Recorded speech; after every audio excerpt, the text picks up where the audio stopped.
2022 ඔයාලා වෙනුවෙන් කරන පළවෙනි වීඩියෝ එක මේක. ඇත්තටම ක්ලාස් නිමාඩු දෙන්න සිද්ධ වෙලා දැන් මාස 2කට ආසන්න කාලයක් ගත වෙලා තියෙනවා. මම මුලින්ම තීරණය කළා තිබුණේ ඔයාලට අලුතෙන් පාඩමක් නොකර මේ දක්වා උගන්වලා තියෙන කොටස් ටික හොඳින් අධ්‍යයනය කරන්න කියන එක. නමුත් මේ වෙද්දි සමහර අය කෝල් කරලා දරුවෝ කියනවා දැන් ඒ ටියුට් දෙපාරක් විතරත් කරලා අවසන් කරලා තියෙන්නේ. තවදුරටත් ඒ ටියුට්ම කරන්න දෙයක් නැති නිසා අලුත් පාඩමක් කරොත් හොඳයි කියන එක. ඉතින් O level ප්‍රතිඵලත් ඇවිල්ලා තියෙන නිසා මම හිතුවා ඔයාලට මේ වගේ වීඩියෝ එකකින් පාඩම ඉගැන්වීම මේ කාලෙදී සුසුයි කියන එක. නමුත් විශේෂයෙන් කියන්න ඕන අපි මේ වීඩියෝ එකකින් කරන පාඩම් ටික ඔක්කොම ක්ලාස් එක පටන් ගත්තාම පිළිවෙලට මුලින් ඉඳලා කරනවා. නමුත් ඉතින් මේ පන්ති පටන් ගන්න දවසේදී ඔයාලා මේ යාන්ත්‍රික විද්‍යාවට හොඳ ආරම්භයක් අරන් තිබුණොත් ඒක ලොකු වාසියක් වෙනවා. විභාගය දක්වා ඒ විෂය හොඳට කරගෙන යන්න. ඉතින් ඒ නිසා මේ කියන විදිහටම පාඩම් ටික අනිවාර්යෙන් කරන්න, ටියුට් කරන්න. එතකොට පළවෙනි එකකේම දේවල් කර කර ඉන්න අවශ්‍ය නැහැ. ඔයාලට අද ඉඳලා මේ යාන්ත්‍රික විද්‍යාවේ දේවල් ටිකත් පිළිවෙලට කරගෙන යන්න පුළුවන්. විශේෂයෙන්ම සමහර අයට ප්‍රශ්නයක් වෙන්න පුළුවන් ඒ යාන්ත්‍රික විද්‍යාව පටන් ගන්නෙ පරණ පාඩම් වල චුට්ටක් ඉතුරු වෙන කියන එක. අපි දැන් තීරි පන්ති වල සාමාන්‍යයෙන් කරමින් ඉන්නේ පළවෙනි එකේ අවසාන කොටස් මෙනු උපකරණ කියන කොටස. ඒත් එක්කම අපේ 2022 ගෲප් ක්ලාස් එකේ කරමින් ඉන්නේ ධාරා විද්‍යුතය ඒකකයේ අවසාන කොටස. ඉතින් ඒවා කොටසක් තියෙද්දි ඒ යාන්ත්‍රික විද්‍යාව පටන් ගන්න කියලා ප්‍රශ්නයක් වෙන්න පුළුවන්. නමුත් විශේෂයෙන් කියන්න ඕනේ මේක ඔයාලට අලුත් දෙයක්. ඉතින් ඒ අලුත් දෙයත් එක්ක අලුත් පාඩමක් පිළිවෙලට පටන් ගත්තොත් ඒක ලොකු ආසයක් වෙනවා තේරුම් ගන්න. විශේෂයෙන්ම අපේ පන්ති වල සහභාගී වීමට අපහසු වෙනත් නගරවල ඉන්න දරුවන්ටත් මේක ලොකු උදව්වක් වෙනවා. ඒ නිසා අපි යාන්ත්‍රික විද්‍යාව කොටසෙන් තමයි ආරම්භ කරන්නේ. දැන් O level ප්‍රතිඵල ආපු එක ගැන විනාඩියක් කියලා හිටියොත් මම හිතනවා දැන් ඔයාලා බලාපොරොත්තු වෙච්ච විදිහේ හොඳ ප්‍රතිඵලයක් එන්න ඇති කියලා. ඉතින් ඒ 9ක් ඔය 8ක් එහෙම ලැබිලා තියෙනවා නම් ඒක ඇත්තටම ගොඩක් හොඳයි. හැම අංශයෙන්ම ඔයාලගේ දක්ෂතාවය නිසා තමයි මේ ප්‍රතිඵලය ලැබිලා තියෙන්නේ. ඒක සතුටු වෙන්න. හැබැයි A level කියන්නේ අලුත්ම දෙයක්. මෙතන ඉඳලා හොඳ ආරම්භයක් ගන්න. මොකද A level කියන්නේ ඇත්තටම අමාරු දෙයක් නෙමෙයි. හැමෝටම කරගන්න පුළුවන් දෙයක්. නමුත් A level වලදී ගොඩක් තියෙන්නේ හරි වැඩපිළිවෙලක් එක වැඩ කරන අය ඉන්නවා. හරි වැඩපිළිවෙලක් නැතුව ඉන්න අය ඉන්නවා. ඉතින් හරි වැඩපිළිවෙලක් එක වැඩ කරන අය දරුවෝ කැම්පස් යනවා, ඉන්ජිනේරින් නැත්නම් මෙඩිසින් යනවා. නමුත් හරි වැඩපිළිවෙලක් ලැබුණ නැත්නම් තමයි මේ විභාගයේ A level අමාරුයි වගේ නොයෙකුත් දේවල් කියන්නේ. අපි හරි වැඩපිළිවෙලක් එක වැඩ කරන්න ඕනේ. ඒ නිසා O level ප්‍රතිඵලයේ වාට ශක්තියක් කරගන්න. ඒත් එක්කම ඒ ප්‍රමාණයේ කිසියම් අඩුවක් තියෙනවා නම් ඒ අඩුව මකා ගන්න පුළුවන් වෙන්නේ A level වල අනිවාර්යෙන් ඒ තුනක් ගත්තොත් අන්න ඒක හිතට අරගෙන හොඳට වැඩ කරන්න. හරි. එහෙනම් අපි ආරම්භ කරමු විෂය නිර්දේශයේ දෙවැනි ඒකකය යාන්ත්‍රික විද්‍යාව. පාඩම කරගෙන යද්දී මම කෙටි සටහනක් දෙනවා. නමුත් මේක අංග සම්පූර්ණම සටහනක් නෙවෙයි. අපි පන්තියේ පටන් අරන් මේ පාඩම පිළිවෙලට කරගෙන යන දවස වෙනකන් ඔයාලට මේ යාන්ත්‍රික විද්‍යාවේ දේවල් හොඳට තේරුම් අරන් ප්‍රශ්න කරන්න, ඒ ගැටලු निराකරණය වෙන්න අවශ්‍ය දේවල් ටික විතරයි මම මෙතනදී සටහනේ දෙන්නේ. නමුත් මේ දෙන නෝට් එක පිළිවෙලට ලියා ගන්න.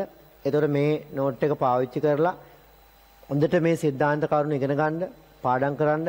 ඒත් එක්කම මේ වීඩියෝ එකට පාලෙන් ලින්ක් එක තියෙනවා. ඒකේ බලලා ඔයාලගේ ටියුට් එක ඩවුන්ලෝඩ් කරගන්න. ඒක වෙබ්සයිට් එකේ දාලා තියෙනවා. තාම ඔයාලට පාස්වර්ඩ් දීලා නැති නිසා මම මේ පාඩම වෙබ්සයිට් එකේ දාන්න නැතුව ඔයාලට YouTube එකේ දැම්මේ හැම කෙනෙකුට බලා ගන්න. ඉතින් ඒක බලලා ටියුට් එකත් කරන්න. එතකොට අර පැත්තෙන් පළවෙනි එකේ දේවල් වැඩි ටික ඔක්කොම ඉවර කරගන්න එක තමයි වෙන්න ඕනේ පළවෙනි දේ. ඊළඟට ඒක කරලා ඉවරයි. ඒ වගේම මේ දේත් කරගෙන යන්න. ඔයාලට දැන් මේ වෙද්දි හොඳට කාලේ තියෙනවා. ඒ කාලය අර්ථවත්ව පාවිච්චි කරන්න. වෙලාව නාස්ති කරගන්න එපා. මේ වගේ නිවාඩු කාලයක් ආයේ ඔයාලගේ A level ජීවිතේ හෝ ඔයාලගේ ජීවිත කාලෙදී හෝ ලැබෙයි කියලා අපිට හිතන්න බෑ.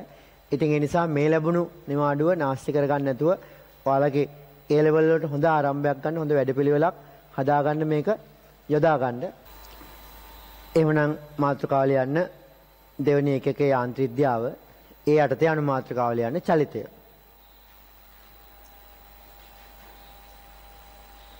එහෙනම් අපි හැමෝම දන්නවා මොකද්ද චලිතයක් කියන්නේ? වස්තුවක පිහිටීම කාලයත් එක්ක වෙනස් වෙනවා නම් හොඳට අහගන්න. කාලයත් එක්ක වස්තුවක පිහිටීම වෙනස් වෙනවා නම් අපි කියනවා අන්නේ වස්තුව මොන වෙනවද? චලිත වෙනවා කියලා. එතකොට චලිත වර්ග ගොඩාක් තියෙනවනේ. ඔයාලා මේ මතක් වෙන විවිධ වස්තු ගත්තොත්, චලිත වෙන වස්තු ගත්තොත් ඒ චලිත විවිධාකාරයි. හැබැයි ඒ චලිත එකින් එක විවිධාකාර වුණාට ඒවා පොදුවේ අධ්‍යයනය කරද්දී අපි හැම මේ විශ්වයේ තියෙන හැම චලිතයක්ම අපි ප්‍රධාන වර්ග තුනකට වෙන් කරනවා. පළවෙනි එක තමයි රේඛීය චලිතය කියලා කියන්නේ. දෙවෙනි එක තමයි කෝණික චලිතය කියලා කියන්නේ. තුන්වෙනි එක තමයි සරල අනුවර්ති චලිතය කියලා කියන්නේ.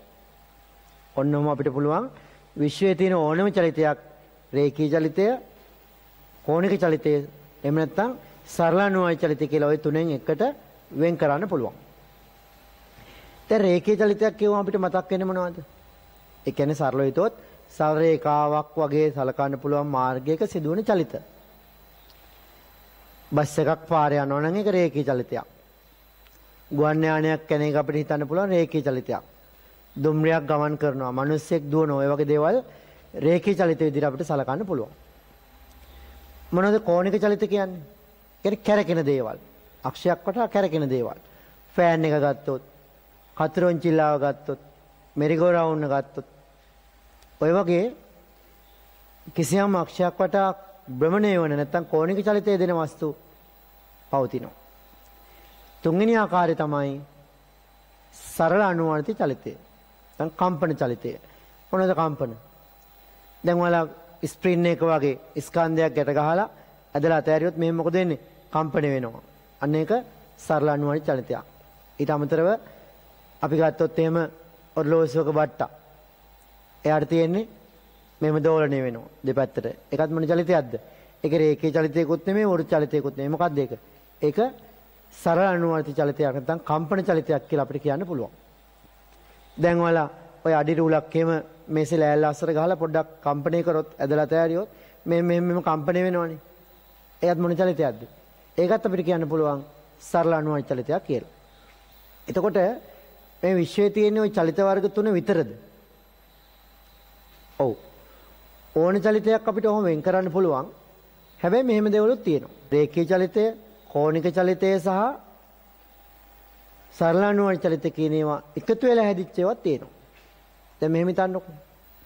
බස් එකට තියෙන රේඛීය චලිතයක් වුණාට බස් එකේ රෝදේ හිතන්නකෝ.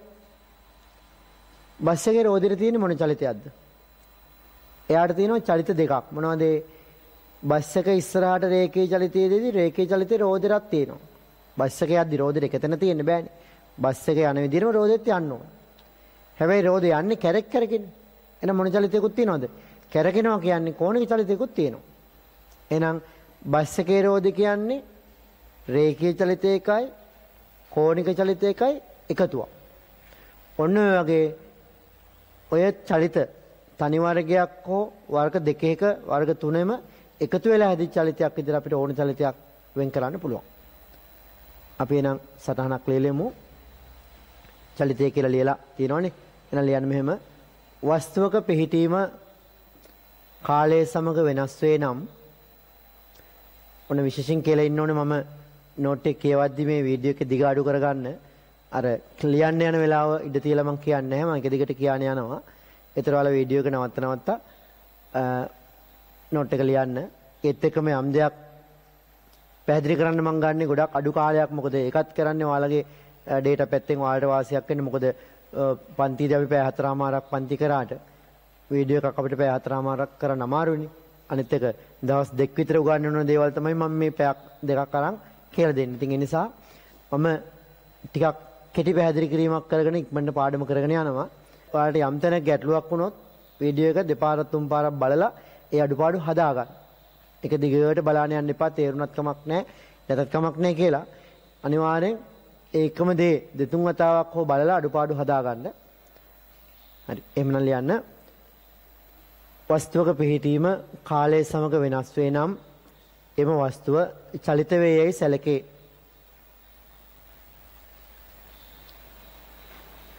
විශ්වයේ විවිධ ආකාර චලිතයන් පවතී. අධ්‍යයනයේ පහසුව සඳහා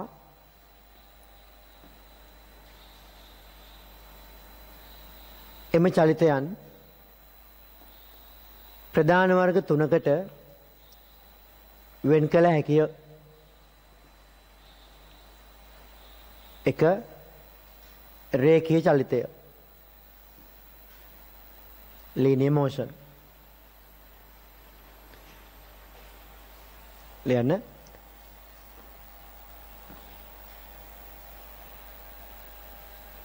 වස්තුවක ගමන් පතය සරල රේඛාවක් ලෙස තෝරාගත හැකි නම් එය සිදු කරන චලිතය රේඛීය චලිතයකි.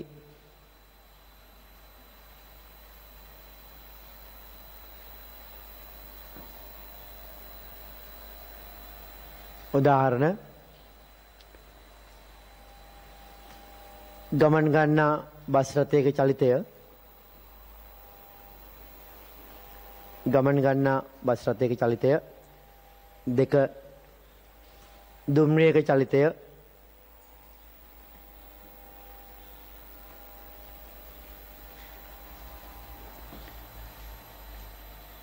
අවිදින මිනිසෙක්ගේ චලිතය වගේ අපිට ඕන තරම් උදාහරණ ලියන්න පුළුවන්. දෙකක් තුනක් ලියමු.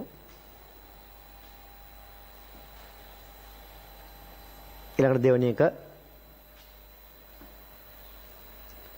කෝණික චලිතය angular motion කියලා කියනවා. angular කෝණික චලිතය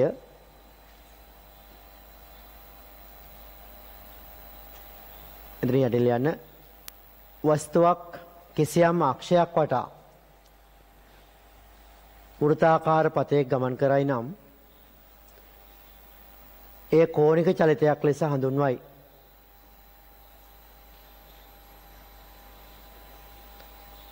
උදාහරණ විදුලි පංකාවක චලිතය කතරොන්චිල්ලාවේ චලිතය මිරිගෝ රවුමෙහි චලිතය ඒ වගේ තරම් ගොඩාක් අපිට ලියන්න පුළුවන්. ඊළඟට තුන්වෙනි එක ලියන්න සරල අනුවර්ති චලිතය. කිසියම් මධ්‍යස්ථ පීඨමක් වටා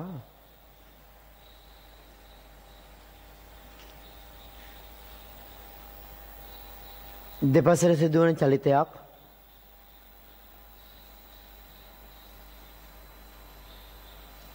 ඇත්තටම ඔක සමාන කාලාන්තරවල වෙන්න ඕනේ.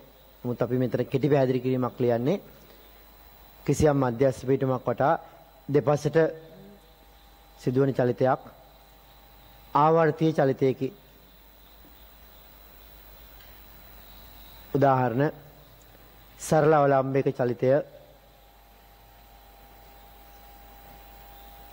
ඊළඟට දුන්නක ඒ කියන්නේ ස්ප්‍රින් එකක ගැට ගැසූ ස්කන්ධයක චලිතය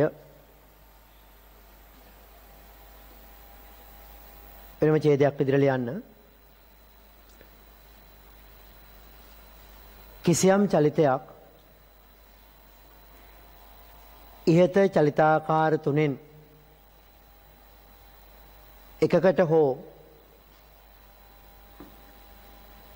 චලිත කිහිපයක එකතුවක් ලෙස සැලකිය හැකිය.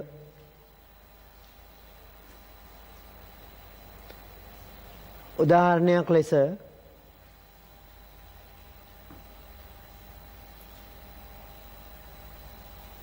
බස් රථයක රෝදයක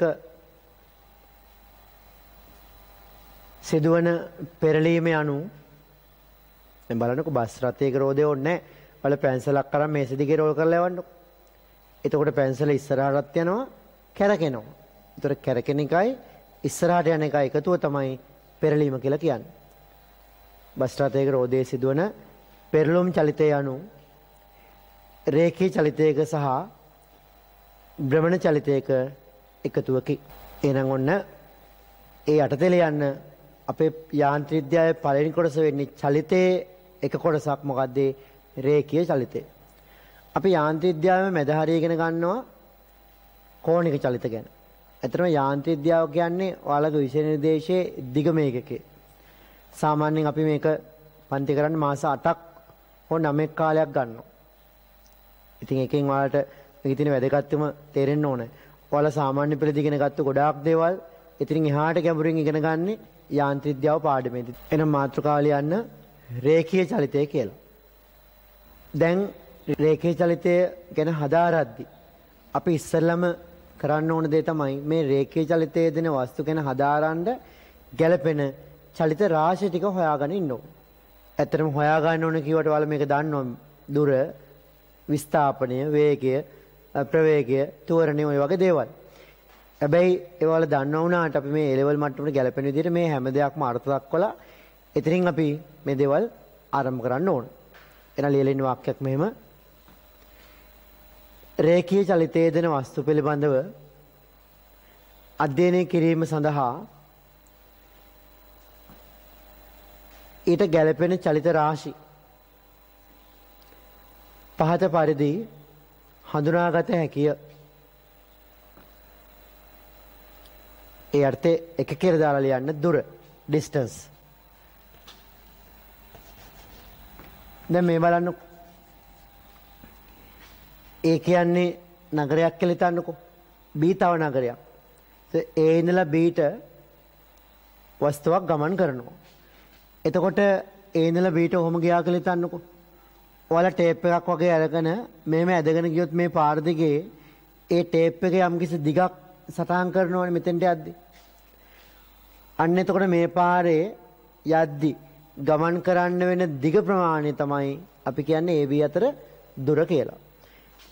ඔයාලට හොඳටම තේරෙනවා මෙහෙම ගියොත් වෙන දුරක්. මෙහෙන් ගියොත් තව දුරක්. ඔය වගේ කිසියම් ලක්ෂ දෙකක් අතර තියෙන එක දුරයිද විවිධ දුරවල් තියෙන පුරවත්. නගර දෙකක් අතර වුණත් යන්න පුළුවන් එක එක පාරවල් තියෙනවා. එක එක පාරේ යද්දි එක එක දුරවල්නේ. ඒ නිසා ලක්ෂ දෙක අතර දුරවල් විවිධ ආකාර තියෙන්න පුළුවන්. විවිධ ප්‍රමාණ තියෙන්න පුළුවන්. එන ලියන්න දුර කියලා ලියලා කිසියම් ලක්ෂ දෙකක් අතර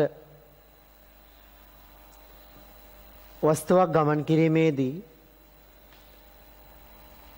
චලිත විය යුතු පතේ දිග ප්‍රමාණය එම ලක්ෂ අතර දුර ලෙස හඳුන්වයි.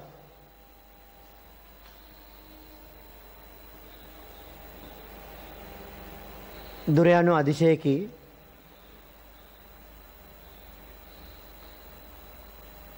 ගමන් ගන්නා මාර්ගයේ ස්වභාවය අනුව කිසියම් ලක්ෂ දෙකක් අතර විවිධ දුර ප්‍රමාණ පැවතිය හැක.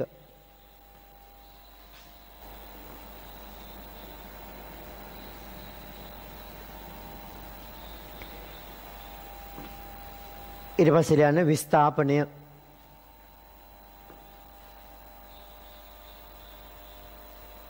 මට කියන්නේ මොකද්ද විස්ථාපනය කියන්නේ? A නම් Bට විවිධ දුරවල් තිබුණාට A නම් Bට තියෙන මෙන්න මේ සරලරේඛීය පතේ දිග ප්‍රමාණය තමයි අපි කියන්නේ මොකක් කියලාද AB අතර විස්ථාපනය කියලා. කෙටිම දුර නැත්තම් සරලරේඛීය දුර තමයි විස්ථාපනය කියලා කියන්නේ.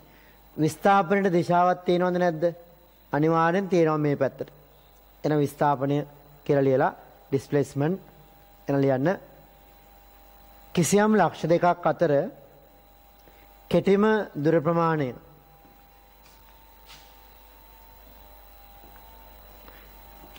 එලයිරක් සරලරේඛීය දුර ප්‍රමාණය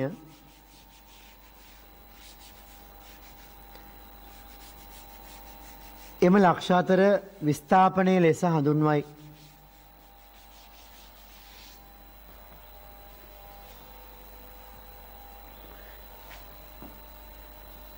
කිසියම් ලක්ෂ දෙකක් අතර පවතින්නේ එක් විස්ථාපනයක් පමණි.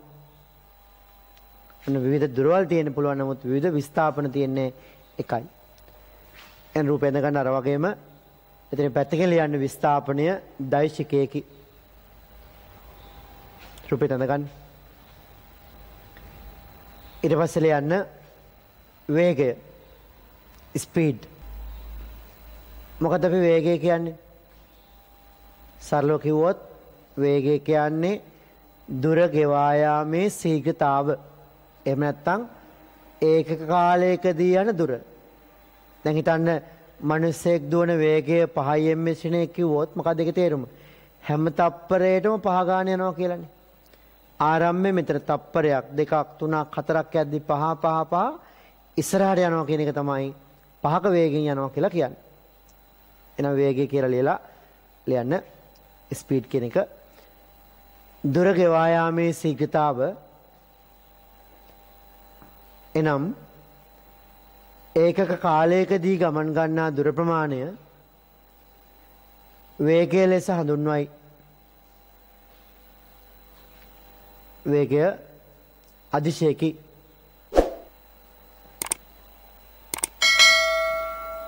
දැන් මෙහෙම හිතන්න. අපිට කිසියම් වස්තුවක වේගය හොයන්න ඕන නම් මොකද කරන්න ඕන? ගමන් කළ දුර ප්‍රමාණය හොයලා ගත වූ කාලයෙන් බෙදන්න ඕන. ගත වූ කාලයෙන් බෙදන්න ඕන. ගමන් කළ දුර බෙදීම ගත වූ කාලය නිසා අපිට වේගය ලියන්න පුළුවන් u සමානයි s බෙදීම t. අපි ගොඩාක් වෙලාවට මේක ගන්න s සමානයි ut කියලා. එක්කොටු කරගන්න. ගමන් කළ දුර ලැබෙනවා වේගයයි කාලයයි ගුණ කරලා. තප්පරයට u යනවා නම් t කාලයක් තුල යන්නේ කොච්චරද? ut. හිතන්න එකම වේගයේ ඒකක මොකක්ද? වේගය කියන්නේ දුර බෙදීම කාලයක් නම් දුර සාමාන්‍යයෙන්ම ඉන්නේ මීටර වලින්නේ. කාලය තප්පරනේ. ඒකට මීටරයට තප්පර කියන්නේ මොකද්ද? වේගය ඒකක වෙන්නේ තප්පරයට මීටර කියලා. තප්පරයට මීටර. ඊට පස්සේ ලියන්න ප්‍රවේගය. මොකද්ද ප්‍රවේගය කියන්නේ? දැන් වේගය කියන්නේ මොකක්ද? තප්පරයට යන දුර. කියන්න පුළුවන් ඒක කාලයකදී යන දුර. එයාම දිශාවත් එක කිව්වොත් ඒකට වේගය නෙමෙයි ප්‍රවේගය කියනවනේ. එහෙනම් මොකද්ද ප්‍රවේගය අර්ථයක් කියමු. ප්‍රවේගය කියන්නේ ඒකක කාලයකදී ලබා ගන්නා විස්ථාපනය. නැත්නම් ලබාගත් විස්ථාපනයේ කාලයෙන් බෙදුවාම එනාගේ තමයි මොකක් කියන්නේද? ප්‍රවේගය කියලා කියන්නේ. එහෙනම් ලියන්න ප්‍රවේගය විස්ථාපනයේ වෙනස් වීමේ ශීඝ්‍රතාව ප්‍රවේගයයි.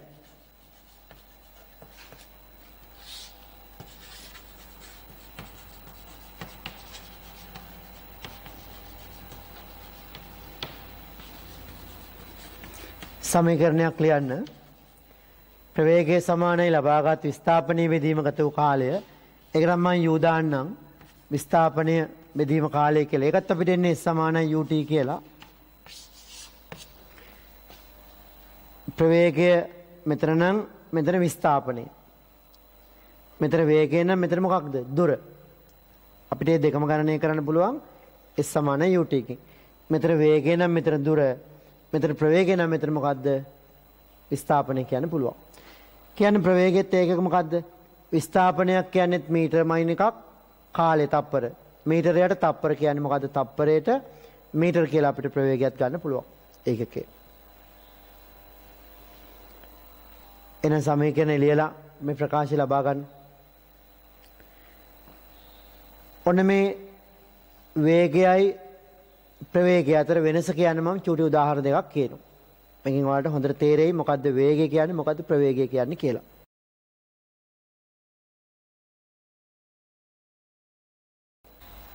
දැන් මේ බලන්න. ඔන්න A සිට B ට යනවා වස්තුවක්. අපි හිතමු ඔහොම මේ පාර දිගේ ගමන් කරා කියලා A නම් B ට. අපි හිතමු A සිට B දක්වා යන්න එයාට තප්පර යනවා 20ක් කියලා. A සිට B දක්වා යන්න ගත වෙනවා තප්පර 20ක්. එතකොට මෙයා A සිට B ට කෙලින් පාරේ ගියේ නෑනේ. මෙහෙන් ගියේ. ඒතර ගමන් කළ දුර කීයද? 200යි. එහෙනම් මෙයාගේ වේගය ගත්තොත්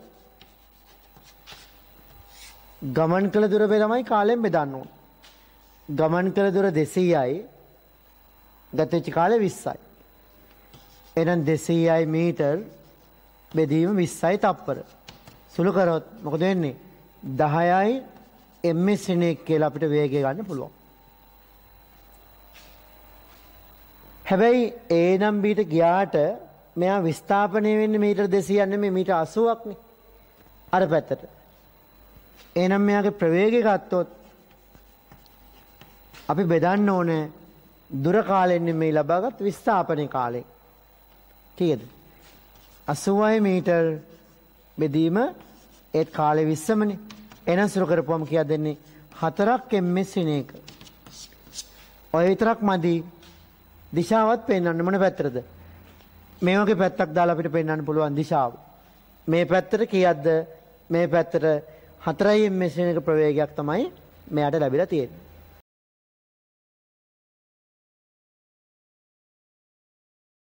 දැන් බලන්න ඔන්න මිනිස්සෙක් ඒ ඉඳලා මෙහෙම ගිහිල්ලා B දක්වා එනවලු තප්පර 50ක කාලයකදී කියලා අපි හිතමු. මීටර් 200ක් කොහොම ගිහිල්ලා හිටපු දැනත් පහු කරගෙන තව පිටිපස්සට යනවා 100ක්. ඔක්කොම 300ක්.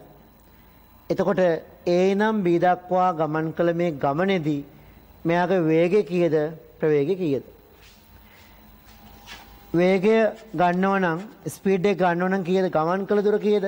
200ක් ඉස්සරහට ගිහිල්ලා ආයාපව හිටපු තැනත් පව කරන් පිටිපස්සට ගිහිල්ලා ඔක්කොම කීයක්ද? ඉස්සරහට 200යි ආපස්සට 300යි ඔක්කොම කීයක්ද? 500ක්. එහෙනම් ගමන් කළ දුර 500යි මීටර්. ගතවුණු කාලය තප්පර කීයද? 50යි. එහෙනම් සුරකරොච්චිය දෙන්නේ 10ක් ms ශ්‍රේණියක් කියලා එනවා. එතන දිශාවක් නැහැ. වේගය අදිශයක්නේ. හැබැයි ඒ නම් මීට ගමනේදී ප්‍රවේගය කීයද? ප්‍රවේගය කීයද? ප්‍රවේගය ගන්නකොට ලබාගත් විස්ථාපනය. විස්ථාපනය කියන්නේ ආරම්භක ලක්ෂයයි අවසාන ලක්ෂය අතර සරලරේඛීය දුර ප්‍රමාණය. මේ කෙටි දුරනේ මේ දුරනේ. කීයද? 200ක් ගිහිල්ලා හිටපු තැනට ආවොත් විස්ථාපනය බිඳුවයිනේ. එතන ඉඳන් ගෙන් දෙන්නේ කීයද? පිටිපස්සට 100යි. වම් පැත්තට 100යි. එහෙනම් 100යි මීටර් බෙදීම තප්පර කීයද? 50යි. එහෙනම් සුරකරොච්චිය දෙන්නේ 2යි ms ශ්‍රේණියක මොන පැත්තටද? ඒක මේ පැත්තට. මොකද ආරම්භයේ මෙතන නම් අර පැත්තට ගිය කතාව අපිට අදාළ නැහැ. ආරම්භයේ ඒකේ නම් කොයි ගිහලා දැන් ගියා නම් බීට විස්ථාපනයේ මේ පැත්තටනේ. විස්ථාපනයේ පැත්තට නම් ඒ කාලෙන් බෙදපුවම එනවා ප්‍රවේගයත් කොයි පැත්තටද? ඒ පැත්තටම. විස්ථාපනයේ සිදුවෙච්ච පැත්තටම තමයි ප්‍රවේගය තියෙන්නේ. එහෙනම් ප්‍රවේගයේ දිශාව විස්ථාපනයේ සිදු දිශාවම වේ කියලා ලියන්න. මම මේ කියන හැම පොඩි උදාහරණයක්ම වල නෝට් කරගන්න. මම විශේෂයෙන් හැම වචනෙම කියන්නේ මේක ලියා ගන්න කියන එක. ඔන්න අපි S = UT කියන සමීකරණ ඉගෙන ගත්තා. ඇත්තටම මේක අලුත් දෙයක් නෙමෙයි. ඔයාලට O level මට්ටමෙදිත් මේක හම්බෙලා තියෙනවා. හැබැයි ඉතින් A level වල තියෙන ස්වභාවය තමයි මේ චූටි S = UT සමීකරණයෙන් පවා විභාගෙදී යම් යම් විදිහට ප්‍රශ්න එනවා. එහෙනම් මේ S = UT සමීකරණය කොච්චර ප්‍රශ්න විවිධව එන්න පුළුවන්ද කියලා පැහැදිලි කරන්න මම පොඩි උදාහරණ දෙකක් කියනවා මේ බලන්න.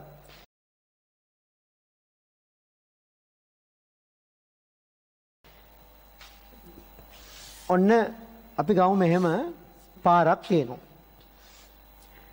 මෙතන බයිසිකලයක් අපි තුන් පැදගෙන එන මිනිස්සෙක් ඉන්නවා. තව ඉස්සරහින්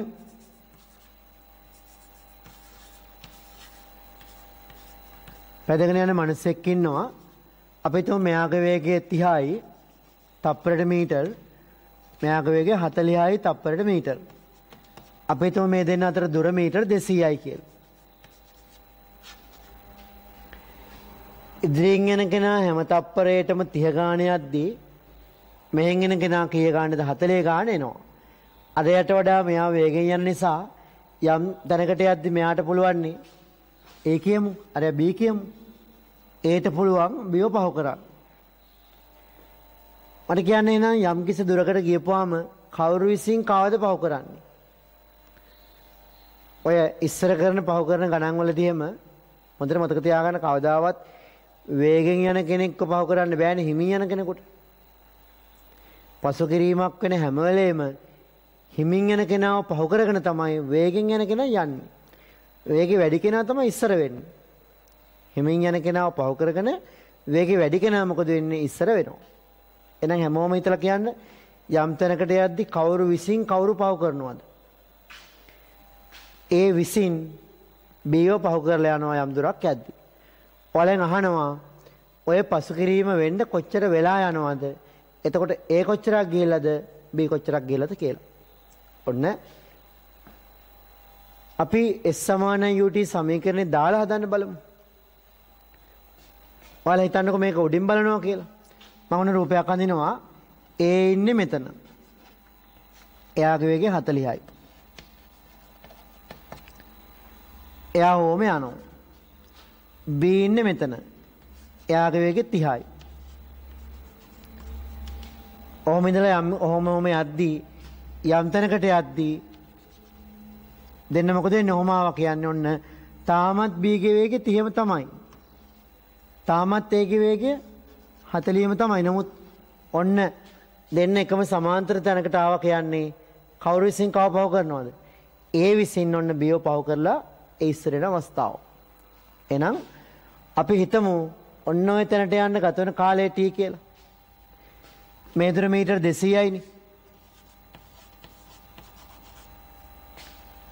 එතකොට අපි හිතමු ගත වෙන කාලය T කියලා. එන රූපෙන් ගන්නකො ඉස්සෙල්ලා. ලියන්න A විසින් B ව පසු කිරීමට ගත වන කාලය T යයි සලකමු.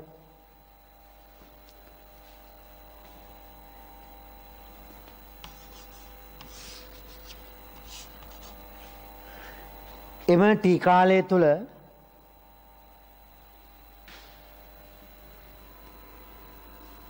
B ගමන් ගන්නා දුර B ගමන් කර ඇති දුර x ද A ගමන් කළ ඇති දුර කොච්චරද? අර x උත් යන්න ඕනේ, තව 200ක් වැඩිපුරත් යන්න ඕනේනේ. A ගමන් කළ දුර x ධන 200 විය යුතුය. එහෙනම් අපි s සමාන ut දාලා කාලයයි මේ x කියන දුර ප්‍රමාණයයි හොයන්න ඕන. බලන්න සමීකරණ දාන්න. අපි බැලුවොත් ඒහි චලිතයට ඒහි චලිතයට මම ලියනවා S සමානයි ut මේ පැත්තට. කොච්චරද S? ඒ යන දුර 200ක් ගිහලා x උත් යනවනේ.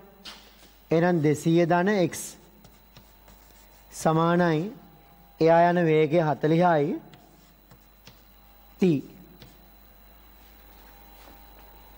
මම මේක කියලා දාන්නම්. ඊළඟට B චලිතයට දාන්න බලන්න. B චලිතයට ගත්තොත් B කීයද? එයා මෙතනින් එයාට 200 දන x යන්න ඕනේ, එයා යන්න ඕනේ x නේ. එහෙනම් B ගේ චලිතයට අපි s සමානයි ut දැම්මොත් මේ පැත්තට s කියන්නේ උතර x විතරයි. කීයද? එයා යන්නේ 30යි වේගෙන් t. මේක දෙක දාමු. එහෙනම් අපිට පුළුවන් t ලබා ගන්න ඕන මොනව කරන්නද? එකෙන් දෙක අඩු කරන්න පුළුවන් නේද? එකෙන් දෙක අඩු කරොත් xx මොකද වෙන්නේ? කැන්සල් වෙනවා. මොකද 200 ධන x ඍණ x වෙනවනේ. xx කැන්සල් වුණාම 200 සමානයි කීයද? 40යි t ගෙන් 30යි t ගියපුවම කෙලින්ම කීයක් දෙන්නේ? 10ක් t කියලා එනවා. එහෙනම් බිඳුව කැපුවොත් තප්පර කීයද? තප්පර 20යි කියලා ගන්න පුළුවන්. එහෙනම් යන්නේ ගත වෙන කාලය තප්පර 20කි. එහෙනම් x කීයද කියන්නේ? t කියන්නේ 20 නම් දෙකට ආදේශ කරොත් t 20 නම් t 20ක්. t 20ක් කියන්නේ කීයද? x 600ක් එනවා. x 600යි. ඒ කියන්නේ b බයිසිකලේ ගින් තියෙනවා 600ක්. ඒ කොච්චරක් ගින් තියෙනවද? අර 600ක් යන්න ඕනේ. තව වැඩිපුර ප්‍රතිපස්සෙන් හිටපු 200ක් යන්න ඕනේනේ. එහෙනම් ඒ ගමන කළ දුර වෙන්නේ 600යි 200යි කියද්ද මීටර් 800ක් කියලා. එහෙනම් පිළිතුර පැහැදිලි කිරීමක් ඕනනම් ගතන කාලේ තප්පර 20යි කියලා ලිව්වනේ. එහෙනම් ලියන්නේ එම කාලය තුල b 600යි මීටරද a රථය තම බයිසිකලය 800යි මීටරද ගමන් කරයි.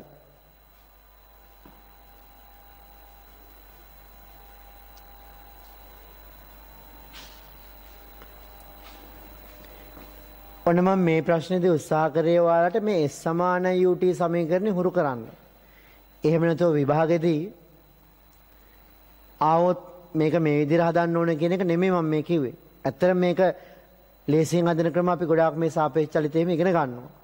නමුත් මෙතන සරලව හිතන්න මේ වගේ ගානක් අපිට හිතලා හදන්න බැයිද ඔහොම ලියන්න නැතුව? මොකද නිවැරදි පිළිවෙලට කරන ක්‍රමය මේක උනාට හිතලා හදනවා නම් මේ B හැම තප්පරයටම යනවා 30ක්. ඒත් හිතන්නකො 30ෙම ගියා කියලා.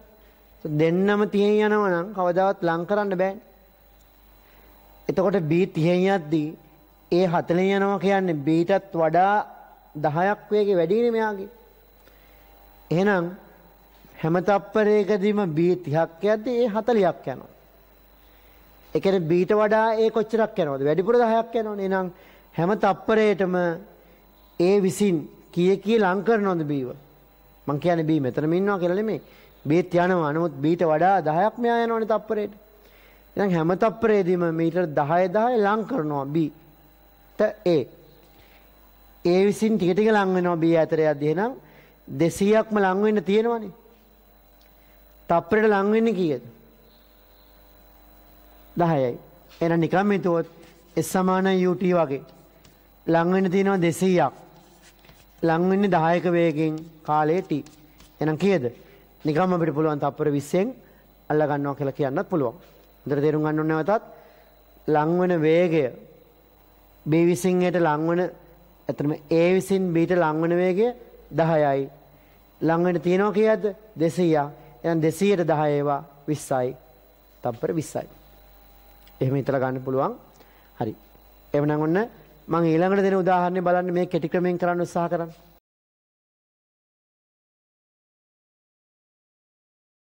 ඊළඟ උදාහරණය. අතර මෙහෙම විභාග ප්‍රශ්නයක් ඉලක්කම් පොඩ්ඩක්ම වෙනස් කරලා දෙන්නේ. ඔන්න එකම දුම්රිය මාර්ගයක ඔන්න වැරදිලා කෝච්චි දෙකක් දෙපැත්තෙන් එනවා. ඒ දුම්රිය අර පැත්තට යනවා 10ක වේගෙන්. ඒ පාරෙම B දුම්රිය වෙනවා මේ පැත්තට කී වේගෙන්ද? 15ක වේගෙන්. එතකොට ඔහොම දුම්රිය දෙක ඇවිල්ලා යම් තැනකදී හැප්පෙනවනේ. කියනවා මෙහෙම දෙයක්. මෙන්න මෙතන ඉන්නවලු කුරුල්ලෙක්. මේ කුරුල්ලා අපිටම ඉගිලෙනවා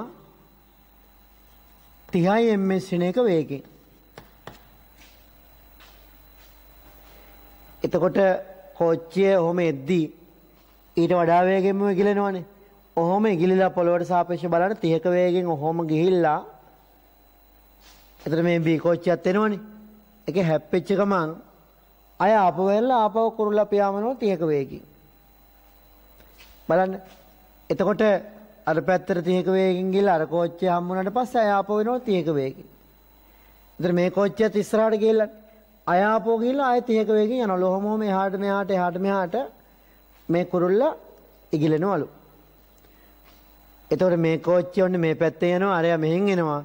බලන්න අහන්නේ කෝච්චි දෙක හැප්පෙනකොට කුරුල්ලා එහාට මෙහාට කොච්චර දුරක් ඉගිලිලා තියෙනවද කියලා. ඔන්න සරල ප්‍රශ්නයක් මේක. බලන්න මම කලින් ප්‍රශ්නේ කියපු දේත් එක්ක බලන්න උත්සාහ කරන්න. පොඩ වීඩියෝ එක නවත්තලා උත්සාහ කරන්න මේක කරන්න. මේ දේවල් පන්තියේ කරනවට වඩා ඉක්මනට කරනවා විශේෂයෙන් මොකද දැන් ඔයාලා සාමාන්‍ය පෙළ පාස් වෙලා හොඳ රිසර්ච් අරන් හොඳ උනන්දුවෙන් එළව කරන්න ඉන්න කොට නැවතම ඔයාලා ශිෂ්‍යත්ව මට්ටමට දාන්න අවශ්‍ය නැහැ. මේ දේවල් ලේසි දේවල් නිසා මම චුට්ටක් ඉක්මනට කරනවා. මොකද එක හේතුවක් වීඩියෝ එකේ අපි වෙලාව අඩු කරගන්න ඕන හේතුවත් එක්ක අනිත් එක මේ දේවල් ගොඩක් සරල දේවල් නිසා මම ටිකක් ඉක්මනට මේ පාඩම කරනවා. බලන්න එහෙමනම් මේ කෝච්චි දෙක හැප්පෙනකොට කුරුල්ලා කොච්චර ඉගිල්ලා ඇද්ද? හිතන්න. මෙහෙමයි ගන්නෙ.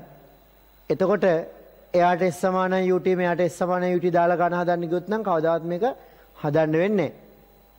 මොකද විනාඩියක් ඇතුළත මේක හදන්න ඕන. විනාඩියක් දෙකක් ඇතුළත හදන්න ඕන. කොහොමද හදන්නේ? එහෙනම් හිතන්න ඕන දේ තමයි අර කෝච්චිය තප්පරයට 10ක් එනවා නම් මේ කෝච්චිය 15ක් එනවා නම් තප්පරයට දෙන්න කොච්චරක් ලං වෙනවද? එයා 15ක් ලං වෙනවා මෙයා 10ක් ලං වෙනවා. ඒතර තප්පරයට 25ක් ලං වෙනවා. තව තප්පරයක තව 25ක් ලං වෙනවා. තව තප්පරයක තව 25ක් ලං වෙනවා. ඔහොම වෙලා දෙන්න අතර තිබ්බනේ 5000ක දුරක්. එහෙනම් දෙන්න ගැටෙන්න යන කාලය අපිට ලියන්න පුළුවන් 5000 බෙදීම 25යි කියලා. කී දෙන්නේ? එහෙනම් ගැටෙන්න ගත වෙන කාලය තප්පර 200යි. තප්පර 200ක්දී මේ කෝච්චි දෙක හැප්පෙනවා. ඒතර කුරුල්ලා එහෙට පියාඹුවත් මෙහෙට පියාඹුවත් පියාඹන්නේ 30ක වේගෙන්නේ. කොච්චර කාලයක්ද? කෝච්චි දෙක හැප්පෙන කන්නේ. එහෙනම් කෙලෙම කුරුල්ලගේ චලිතයට S සමානයි ut දැම්මොත් කීයද? කුරුල්ලයි ගිලෙන වේගය 30යි. කෝච්චි දෙක හැප්පෙන්න යන කාලය කීයද? 200යි. එහෙනම් සුළු කරපුවම කීයද එන්නේ මීටර් 6000ක් කියලා අපිට ගන්න පුළුවන්. කියන්නේ කිලෝමීටර් කීයක්ද? 6ක දුරක් තමයි ඕ ඉගිලලා තියෙන්නේ. එහෙනම් ලියන්නට මෙහෙම ඇතිවන චලිතයේදී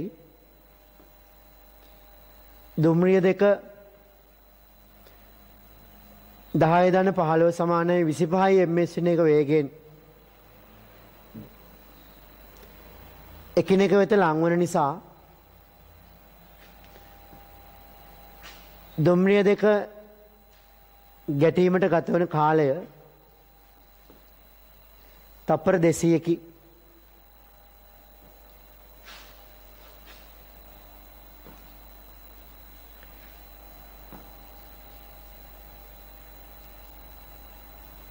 කුරුලාගේ වේගය 30ක් ms වෙන එක බැවින් ඌ ඉගිලන මුළු දුර ගන්න මෙහෙම මීටර් 6000ක් කියලා. ඔන්න S සමානයි ut කියන දැනුමෙන් හදන්න පුළුවන් විවිධ වර්ගයේ ප්‍රශ්න කිහිපයක් මම මේ කරන්නේ. එකක් මේ වගේම විභාගයට එනවා කියන එකත් තේරුම් ගන්න ඕනේ. ඊට අමතරව මේවා එක එක පැත්ත හිතලා විෂයට ආසාවක් ඇති වෙන්න ඕනේ.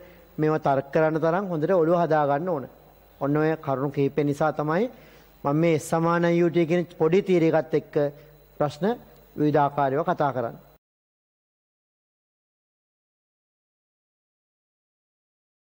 දැන් මේ හිතන්නකො. ඔන්න AB කියලා නගර දෙකක් තියෙනවා.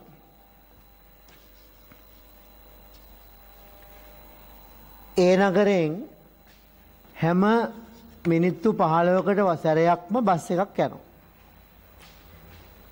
උදේ 8ට ගියොත් 8ට 8යි කාලට 8:00ට 8:35ට 9ට ඔය වගේ පැය 24ම විනාඩි 15න් පාරට බස් පිටත් වෙනවා කියලා හිතන්නකො. ඔය වගේම මේ පැත්තෙනුත් මිනිත්තු 15න් පාරට බස් එනවා. ඒනොත් විනාඩි 15න් පාරට එනවා මෙහෙනුත් යනවා. හැම වෙලේම යනවා කියලා හිතන්නකො. A නම් B ට හරි B නම් A ට හරි යන්න යනවා බස් එකකට පැය 3ක්.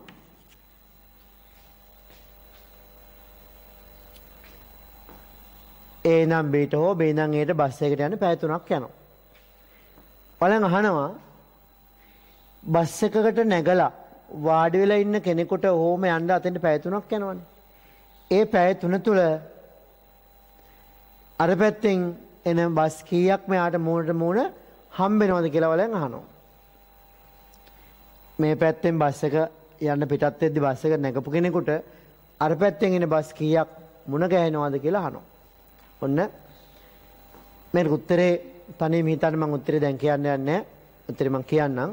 නමුත් බලන්න උත්තරේ හිතලා ඔක වීඩියෝ එක බලන ගමන් කමෙන්ට් එකක් හරි දාන්න උත්තරේ මේකයි කියලා. ඒතර බලමු අපි කොච්චර හොඳට ඔයාලා කරනවද කියලා. මෙන්න මේ සමාන ut සරල සිද්ධියත් එක්ක තර්ක කරන්න තියෙන ප්‍රශ්නයක්.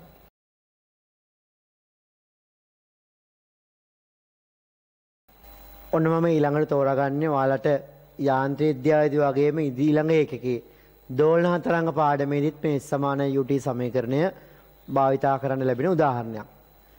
මේ පොළවේ නිරන්තරයෙන් භූකම්පන සිද්ධ වෙනවනේ. අපි භූමිකම්පා කියන්නේ. ඔයාලා නම් මතක ගන්න දෙන්න දෙයක් නැහැ. ඔයාලට අවුරුද්දක් විතරනේ. 2004 අවුරුද්දේ සුනාමියක් එන්න හේතු වුණෙත් පොළොව යට සිදු වූ භූකම්පනයක්. එතන මෙන්න මේ භූකම්පනයක් වුණාම විවිධ තරංග නිකුත් වෙනවා. අපි දැන් කතා කරද්දී යන ශබ්ද තරංග වගේ විවිධ පොළොවේ තරංග ඇති වෙනවා. තරංග දෙක මම එකක් P අනික S කියන්නම්කෝ. ඔන්න මෙතනින් භූකම්පනයක් වුණාම P කියන තරංගයක් යනවලු. එයාගේ වේගය මම Vp දාන්නම් 5000යි ms වෙන එකලු. ලොකු වේගයක්. තප්පරයට මීටර 5000ක් යනවලු. S කියලා තව තරංගයක් තියෙනවලු. එයා ටිකක් විතර හිමින් යන්නේ. එයා මම Vs කියන්නම්. එයාගේ වේගය 3200යිලු. ඔන්න P තරංගේ වේගෙන් යනවා S තරංගෙ දිහා හිමින් යනවා. හිතන්නකෝ භූකම්පන සිද්ධ වෙන ඒවා නිරීක්ෂණය කරන්න මෙතන තියෙනවා කියලා නිරීක්ෂණ මධ්‍යස්ථානයක්.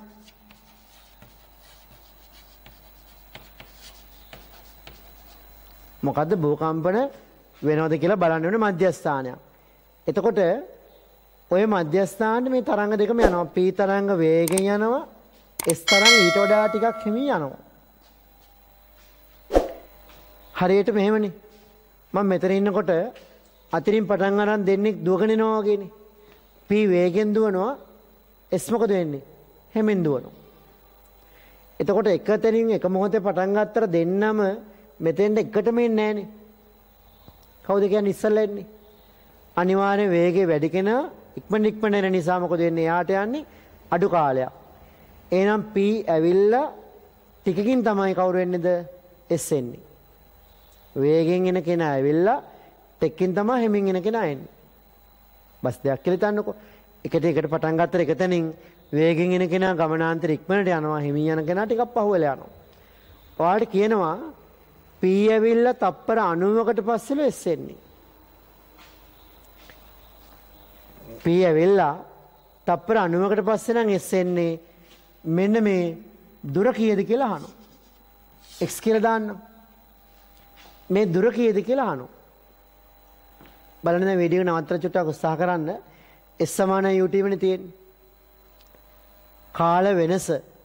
ඒ කියන්නේ P ඇවිල්ලා තප්පර 90කට පස්සේ නම් S එන්නේ. බලන් අහනවා කොච්චර ඈතින්ද මේ භූකම්පණය වෙලා තරංග එල්ල තියෙන්නේ කියලා.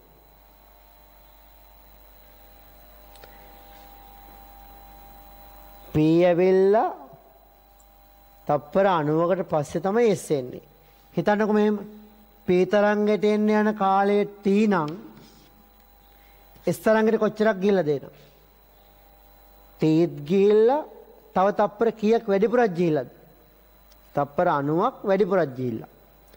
එහෙනම් මම P ට ලිව්වොත් ඊට කලින් රූපය ඇඳලා ලියලා ඉන්න P ට දැන් P තරංග වලට x දුරක් යාමට ගත වන කාලය t නම් S තරංග වලට x දුර යාමට ගත වන කාලය t ධන 90 වෙයි. t ධන 90 තප්පර 90ක් වැඩිපුර කියලා ඔන්න දත්තයක් විදිහට දෙනවා. එන්න මම p ට ලියනවා s සමානයි ut. හරි. මම කියන්නේ p තරංගෙට s සමානයි ut ලියව කොච්චරද? යන්නේ කොච්චර දුරක්ද? x දුරක්. මොන වේගෙන්ද යන්නේ? 5000ක වේගෙන්. වරක්. එයාට කාලය කීයද? එයාට යන්නේ t. මේක එකයි. ඔය වගේම s තරංගෙට දාන්න බලන්න. S තරංගෙට දැම්මොත් s සමානයි ut කියලා කොහොමද එන්නේ කියන්නේ? කොහොමද එන්නේ? s කියන්නේ මොකක්ද යාගේ? එයාටත් යන්න තියෙන්නේ x. x සමානයි කීයද? හැබැයි එයා යන්නේ ටික හිමින් වේගය අඩු නිසා කාලය වැඩි වෙනවා. කීයක්ද? t නෙමෙයි t ධන තව 90ක් යනවා. එහෙනම් 2. එහෙනම් සුළු කරලා අපිට පුළුවන් x ලබා ගන්න. බලන්න උත්සාහ කරන්න. කොහොමද ගත්තොත්? කොහොමද එන්නේ? මෙතනින් ගොඩක් ක්‍රම තියෙනවා. Tamanට බලන්න මැත්ස් වල ඔයාලා ඔලවල කරපු දේවල් එක්ක බලන්න උත්සාහ කරන්න. මේක ලබා ගන්න පුළුවන් කොහොමද? මේක බෙදලා ඕනනම් x කපන්න පුළුවන්. එහෙමත් පුළුවන්. බලන්න සුළු කරන්න එහෙම නැත්තම්. නැත්තම් මෙතනින් t කියන්නේ මොකක්ද? x බෙදීම 5000නේ. එහෙනම් t ට දාන්න x බෙදීම 5000 කියලා. මම මෙහෙම කරන්නම්. x සමානයි 3200යි t x සමානයි 3200යි t ධන කීයද? 3200 වරක් 90.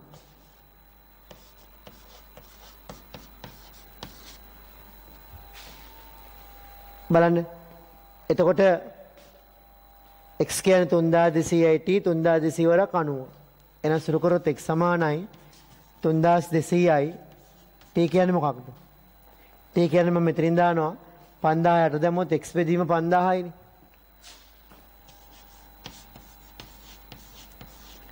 ධන 3290.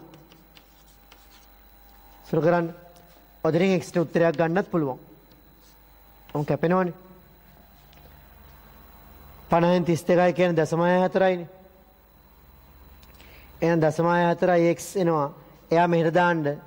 එතකොට 0.36 x කියලා එනවා. සුළු කරලා බලන්න උත්තරේ ගන්න. x සුළු කරන්න.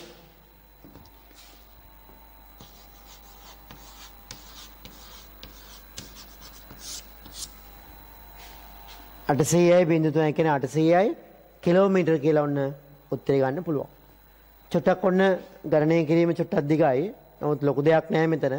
ඔයාලා මේ විදිහටම කරන්න අවශ්‍යත් නැහැ. මම ප්‍රසාරණය කරලානේ කරේ. ඔයාලට ඕන මේක බෙදන්න පුළුවන්. නැත්නම් x ට x සමාන කරන්න පුළුවන්. කළා t හොයාගෙන උත්තරයට යන්නත් පුළුවන්. විවිධ ක්‍රම වලට උත්සාහ කරන්න. හරි විවිධ ක්‍රම වලට උත්සාහ කරලා මේ වගේ දේවල් කරන්න පුරුදු වෙන්න. මොකද හේතුව ඔන්න මම කියලා දෙන්නේ s සමානයි ut කියන සමීකරණය ගැන විතරයි. එහෙනම් බලන්න.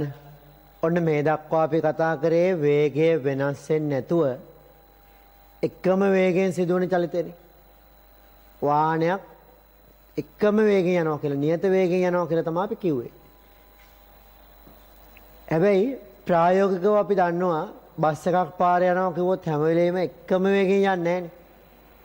වේගය වැඩි වෙනවා, අඩු වෙනවා, හිමින් යනවා, නවත්තලා තියෙනවා. වේගයෙන් යන ඔය වගේ විවිධාකාර චලිත තියෙනවානේ. එහෙනම් අපි කතා කරන්න යන්නේ විවිධ වේග වලින් චලිත වන වස්තු ගැන. එතකොට දැන් මෙහෙම හිතන්නකො.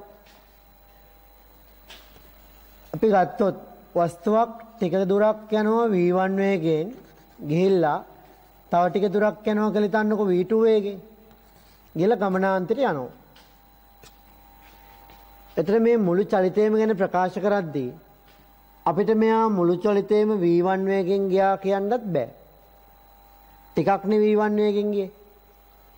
ඊටු ටිකනේ v2 වේගෙන් ගියේ. එතන මුළු චලිතයම v2 වේගෙන් ගියා කියන්නත් බෑ.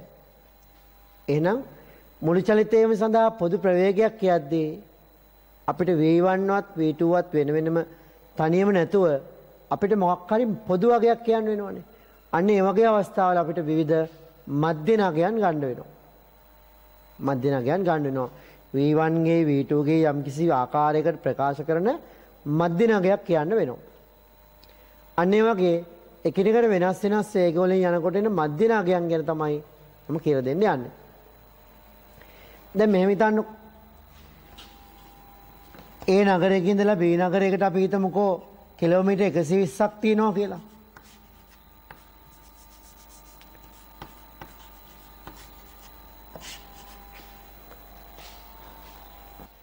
එතන වාහනයක් A නම් B දක්වා බස් එකක් කියලා හිතන්න යන්න අපි කිව්වොත් පැය දෙකක් යනවා කියලා. අපිට සරල ඔලුවට එනෝනේ නම් බස් එකේ වේගය කීයද? පැය දෙකකට කිලෝමීටර් 120ක් ගිහලා නම් පැයට කිලෝමීටර් 60යි කියලා දහසක් අපිට එනවනේ.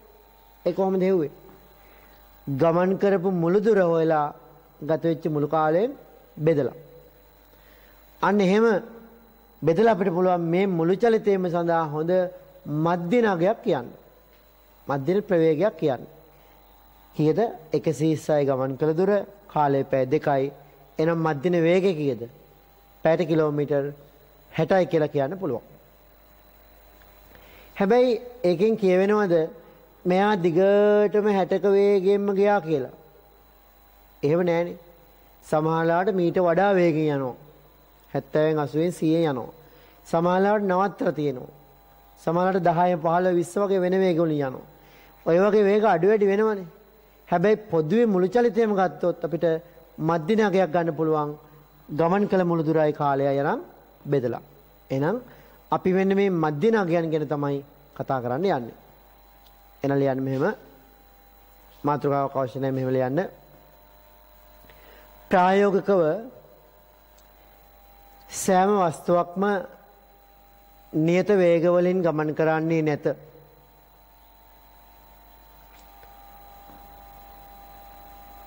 වේගයේද කාලය සමග වෙනස් විය හැකිය. එවැනි අවස්ථාවලදී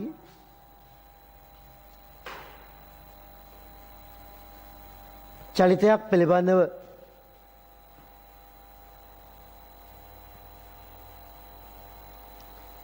හැඳින්වීමේදී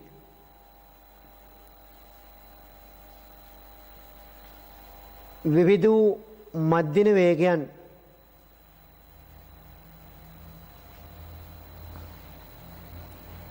අර්ථ දැක්විය හැකිය. සරලම ආකාරය වන්නේ ප්‍රවේග අගයන්ගේ මධ්‍යක අගය නිරූපණය කිරීමයි.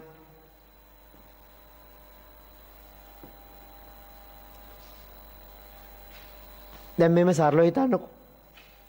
ඔන්න වස්තුවක් V1 වේගෙන් ගියා කිව්වනේ. V2 වේගෙන් ගියා. දිගටම V1 ගෙන් ගියෙත් නැහැ. දිගටම V2 ගෙන් ගියෙත් නැහැනේ. කොටසක් V1 වේගෙන් තව කොටසක් V2 වේගෙන්. එහෙනම් අපි සරලව ප්‍රකාශ කරනවා මේ මුළු චලිතයේම ප්‍රවේගවල මධ්‍යකාගය කීයද? V1 V2 එකතු කරලා දෙකෙන් බෙදනවා. ඔන්න ප්‍රවේගවල මධ්‍යකාගය ගන්න පුළුවන්. හිතන්නකෝ වස්තුවක් ටිකක් V1 වේගෙන් යනවා, තව ටිකක් V2 වේගෙන් යනවා, තව ටිකක් V3 වේගෙන් යනවා කියලා. එතකොට එහෙනම් මේ චලිතයේ ප්‍රවේගවල මධ්‍යකාගය කීයද? V1 ධන, V2 ධන, V3 එකතු කරොත් කීයෙන් බෙදන්න ඕනද? පද 3ක් එකතු කරොත් 3ෙන් බෙදන්න ඕන. පද 2ක් එකතු කරොත් 2ෙන් බෙදන්න ඕන. එහෙන් බෙදලා අපිට පුළුවන් මධ්‍යකාගය ගන්න. එන ඇටි ලියන්න. උදාහරණයක්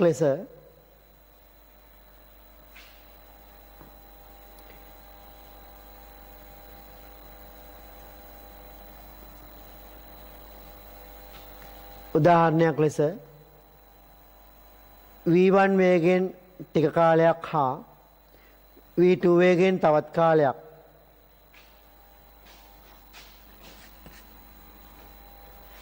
චලිත වූ වස්තුවක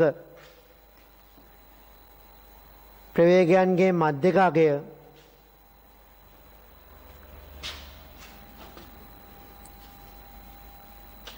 ඕනනම් අපිට මධ්‍යක ප්‍රවේගය කියලා කියන්න පුළුවන්.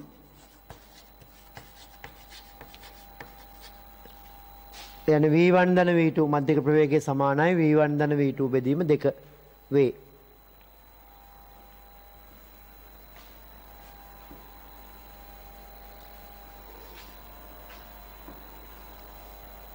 යටලියන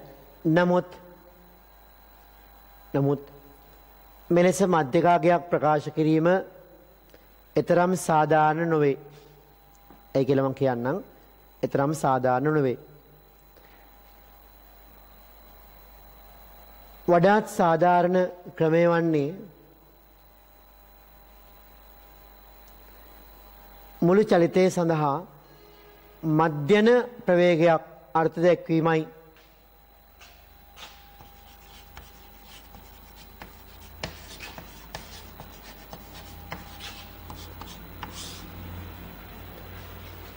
එනම් බලන්න ඕන්න මෙතනදී මධ්‍යන ප්‍රවේගය සිංහල වචන වල පොඩි අරුබු දෙන්න පුළුවන්. අපි මේක mean velocity කියලා කියන්නේ ඉංග්‍රීසියෙන් මධ්‍යන ප්‍රවේගය. මේක ඇවරේජ් එකනේ. මේක mean velocity කියලා කියන්නේ මෙහෙමයි. අර මම කලින් කිව්වේ පැය දෙකකට කිලෝමීටර් 120ක් ගියා නම් ගමන් කළ මුළු දුර කාලයෙන් බෙදලානේ වේගයක් ගන්න පුළුවන්. අන්න ඒ වගේ ලබාගත් මුළු විස්ථාපනය ගත වූ කාලය බෙදලා අපිට පුළුවන් ඒ චලිතය සඳහා මොකක් ගන්නද? මධ්‍යන ප්‍රවේගය ලබා ගන්න. එහෙනම් එතලියන්න ලබාගත් මුළු විස්ථාපනය කාලයෙන් බෙදුව විට ලැබෙන්නේ මධ්‍යන ප්‍රවේගයයි.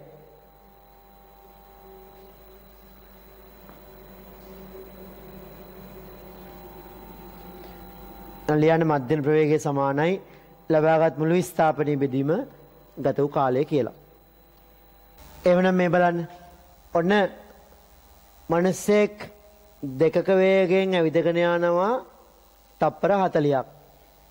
බීට යනකම්ම දෙක වේගෙන් ගියාට පස්සේ B සිට C දක්වා යන මොන වේගෙන්ද? 6ක වේගෙන්. ඔයාලට කියනවා මේ මුළු චලිතය සඳහා ප්‍රවේගවල මධ්‍යකාගය කීයද? ඊළඟට මධ්‍යන ප්‍රවේගය mean velocity කීයද කියලා අහනවා. බලන්න. ඇයි ප්‍රවේගවල මධ්‍යකාගය එච්චර හොඳ නියෝජනයක් ලැබෙන්නේ නැත්තේ කියලා හිතන්නකෝ මේ. දෙකක වේගයෙන් යනවනේ කොටසක්. හයක වේගයෙන් කොටසක් යනවනේ. එහෙනම් ප්‍රවේගවල මධ්‍යකකේ ගත්තොත් 2/6 බෙදීම 2නේ. ඉලක්කම් දෙකක් තියෙනවා නම් එකතු කරලා දෙකෙන් බෙදන්න ඕනේ. කීයද? 3ක් විතරොත් 3ෙන් බෙදන්න. මෙතන 6යි 2යි 8යි දෙකෙන් බෙදුවොත් කීයද? 4යි ms නේ 1යි. දෙකෙන් ගිය බව ඇත්ත. 6න් ගිය බව ඇත්ත. නමුත් මධ්‍යකකේ 4යි කියලා කියන එක මුළු චලිතයට මෙච්චර ගැලපෙන්නේ. ඇයි ඒ? දෙකක වේගෙන් තප්පර 40ක්ම ගියාට 6ක වේගෙන් ගියේ තප්පර 10යිනේ. එතකොට මුළු චලිතයේම 2යි 6යි නිසා මධ්‍යකකේ 4 කියලා 4ෙන් යනවා කියන එක සාධාරණ නෑ. නමුත් ප්‍රවේගවල මධ්‍යකකේ ලැබෙන්නේ මෙහෙම. එලා ලියන්න ප්‍රවේගවල මධ්‍යකකේ සමානයි 2/6 බෙදීම 2 සමානයි 4යි ms ශ්‍රේණිය කියලා. ඊට පස්සේ උත්සාහ කරමු අපි මේන් වෙලොසිටි එක ගන්න. මෙහෙමයි. මධ්‍යන වේගය ගන්න ඕන නම් මධ්‍යන ප්‍රවේගය කියමු. මධ්‍යන ප්‍රවේගය ගන්න ඕන නම් ඉරෙන් උඩට දාන්නේ මොකක්ද? ලබාගත්තු මුළු විස්ථාපනය. පොදුවේ ටිකක් දුර ගියා නම්, තව ටිකක් ගියා නම්, තව ටිකක් ගියා නම් ඔය වගේ ගිය දුරවල් ඔක්කොම එකතු කරලා උඩින් දානවා. ගත වෙච්ච කාලයන් ටික වෙන වෙනම එකතු කරලා මුළු කාලය යට දානවා. මෙතන කොටස් දෙකයි තියෙන නමුත් සමහර කොටස් තියෙන පුළුවන් 6ක් 7ක්. මෙච්චර වේගෙන් ගියා මෙච්චර කාලයක්, තව මෙච්චර වේගෙන් මෙච්චරක්, තව මෙච්චර වේගෙන් මෙච්චරක් ඔය වගේ දිගටම එන්න පුළුවන්. ගමන් කළ දුරවල් ටික ඔක්කොම එකතු කරලා උඩින් දානවා. කාලය ටික ඔක්කොම එකතු කරලා යටින් දානවා. එතකොට අපිට පුළුවන් මේ චලිතය සඳහා මධ්‍යන ප්‍රවේගය ලබා ගන්න පුළුවන්. එනම් බලන්න උත්සාහ කරන්න. කීයද එන්නේ? කාලය කීයද? මෙතන තප්පර 40යි මෙතන තප්පර 10යි නම් කාලය දීලා තියෙනවනේ. උඩ මොකක්ද දාන්නේ? මෙතන මේ ටිකේ s කීයද? දෙකක වේගයෙන් ගියා තප්පර 40ක්. තප්පරයට මීටර 2 තප්පර 40ක් ගියා නම් s සමාන ut අනු මේ s කියන්නේ කීයද? u 2යි t 40යි. ධනේ මේ ටිකේ ගිය දුරනේ. මේ ටිකේ කීයක් ගියාද? 6 ගානේ තප්පර 10ක්. එතන st ut දැම්මොත් කීයද? 6 වරක් 10ක්. දැන් සුරු කරන්න. මෙතන 40ව 2 80යි. 6 වරක් 10 60යි. 80යි 60යි. 140යි. බෙදීම 50යි. කීයදන්නේ? සුරු කරොත් 10 විතර බෙදීම 5 කියන්නේ 2.8ක් ms ශ්‍රේණිය කියලා එනවා. 2.8ක් ms ශ්‍රේණිය කියලා ඔන්න මේ චලිතය සඳහා මේන් වෙලොසිටි එක අපිට ලබා ගන්න පුළුවන්.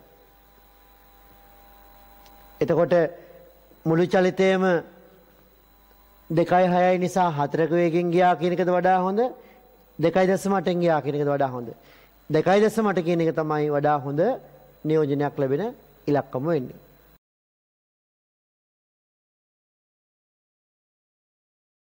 බලන්න ඕනේ ඊළඟ උදාහරණය.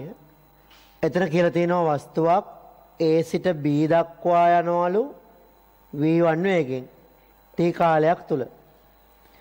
B සිට C දක්වා යනවලු v2 වේගෙන් ඒ t කාලයක් තුල. ඒතර ටිකක් කාලයක් හිතන්නකො විනාඩියක් යනවා v1 වේගෙන්, තව විනාඩියක් යනවා v2 වේගෙන්. ඔය වගේ සමාන කාලනේ.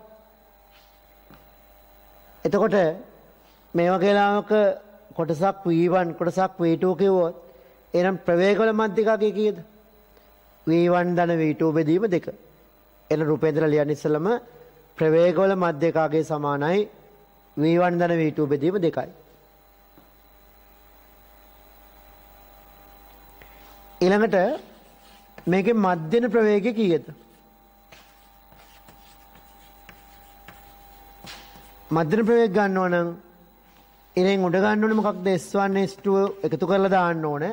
මෙතන චලිත දෙකයිනේ තියෙන්නේ. යට දාන්න ඕනේ T1 T2 එකතු කරලා. කීයද එන්නේ? T1 T2 එකතු කරන්න දෙයක් නැහැ. TT තියෙන්නේ. මෙතන කීයද? මේ ටිකේ S කීයද? V1 වේගෙන් T කාලයක් යන නිසා S සමාන UT දැම්මොත් V1 T එනවා. ධන. මේ ටිකේ මොකද වෙන්නේ? v2 වේගෙන් t කාලයක් නිසා s සමාන ut දැම්මොත් v2t එනවා. එහෙනම් t සුරු වුණොත් මොකද එන්නේ? v1 ධන v2 බෙදීම කීයද? 1 1 2 කියලා උත්තරේ එනවා. ඔන්න බලන්න විශේෂ අවස්ථාවක්. අර කලින් උදාහරණේ නම් එක කොටසක් ගොඩාක් කාලයක් ගියා අනිත් ටික චුට්ටනේ ගියේ. මෙතන එහෙම නෙවෙයි. ටී කාලයක්ම ගියා මෙතනත් එම කාලෙමයි. එතකොට ප්‍රවේග දෙක එකතු කරලා දෙකෙන් බෙදලා ප්‍රවේග වල මධ්‍යකාගේ ගත්තත් මුලදුර කාලයෙන් බෙදලා මධ්‍යන ප්‍රවේගය ගත්තත් ඒ දෙකම එන්නේ එකම අගයක්. එනකොට විශේෂ අවස්ථාවක් මධ්‍යන ප්‍රවේගය අරන් ලියන්න v1 හා v2 වේග වලින්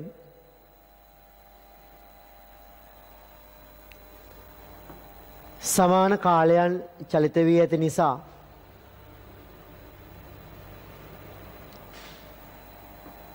මුළු චලිතය සඳහා මධ්‍යන ප්‍රවේගවල මධ්‍යක අගයටද සමාන වී ඇත.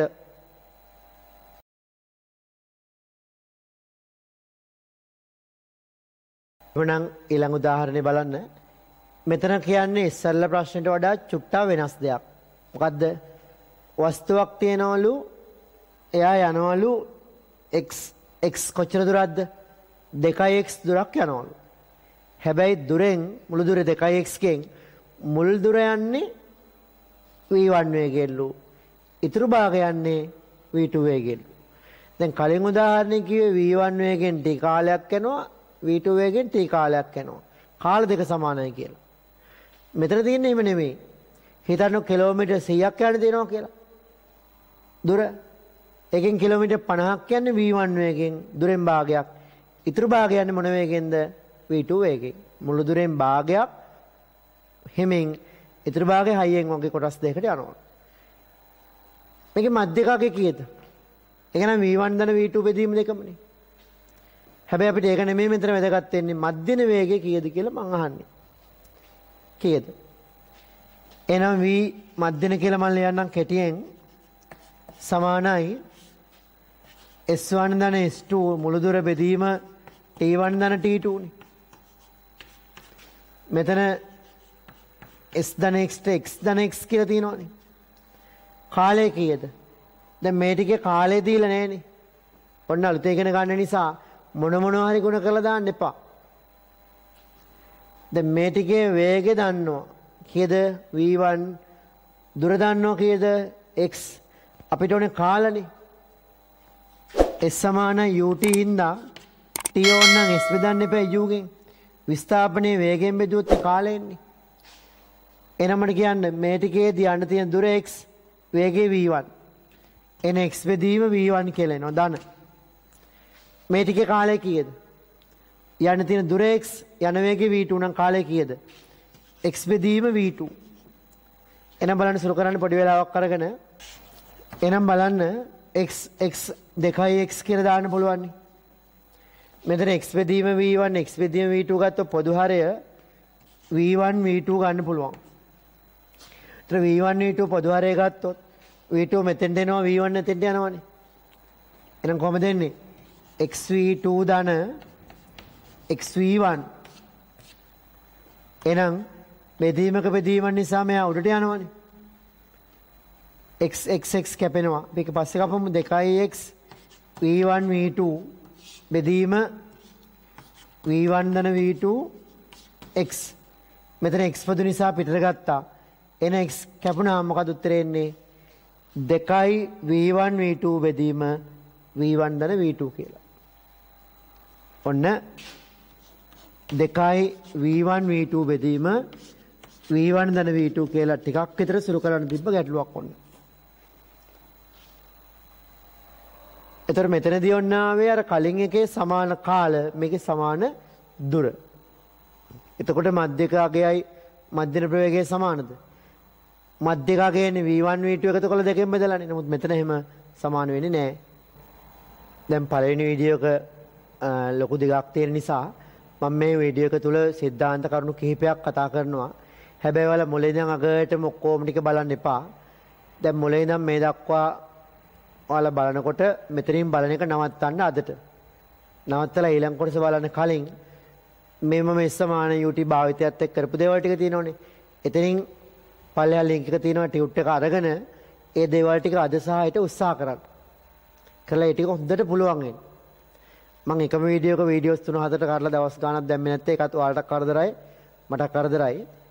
ඉතින් ඒ නිසා මම ගොඩාක් කරුණු එකටම වීඩියෝ එකක් විතර දාපුවම ඔයාලට කොටසෙන් කොටස බලන්න පුළුවන්. ඒතර පළවෙනි කොටස ඔන්න මෙතනින් අවසන් වෙනවා. මේ ටික බලලා ටියුට් එක හොඳට කරලා ඒ වගේ ගැටලු නැති වුණාට පස්සේ තමයි දෙවෙනි කොටස බලන්න ඕනේ. එහෙනම් අනිවාර්යයෙන්ම මෙතනින් ඔයාලා වීඩියෝ එක බලන එක නවත්තලා ටියුට් එක කරන්න පටන් ගන්න. ඊට පස්සේ දෙවෙනි කොටස ඊළඟ දවසේ බලන්න. එහෙනම් අපි ඊළඟ කොටසට යනවා. මොකක්ද වේගය වැඩි වෙන සහ අඩු වෙන වස්තුත් එක්ක ගොඩනගෙන චලිත සමීකරණ ගොඩනැගීම ගැන. එහෙනම් මාතෘකාව ලියන්න ත්වරණය.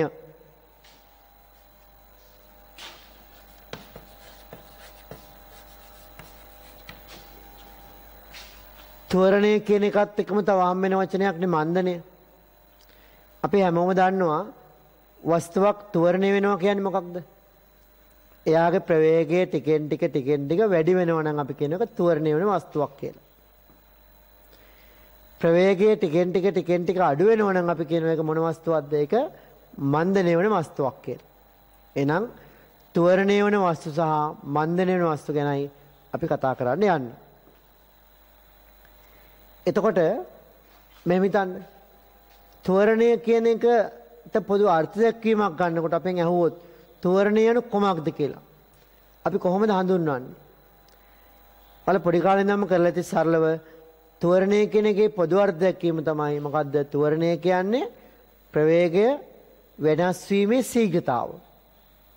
ප්‍රවේගය වෙනස් වීමේ ශීඝ්‍රතාව තමයි අපි පොදුවේ ත්වරණය කියලා කියන්නේ.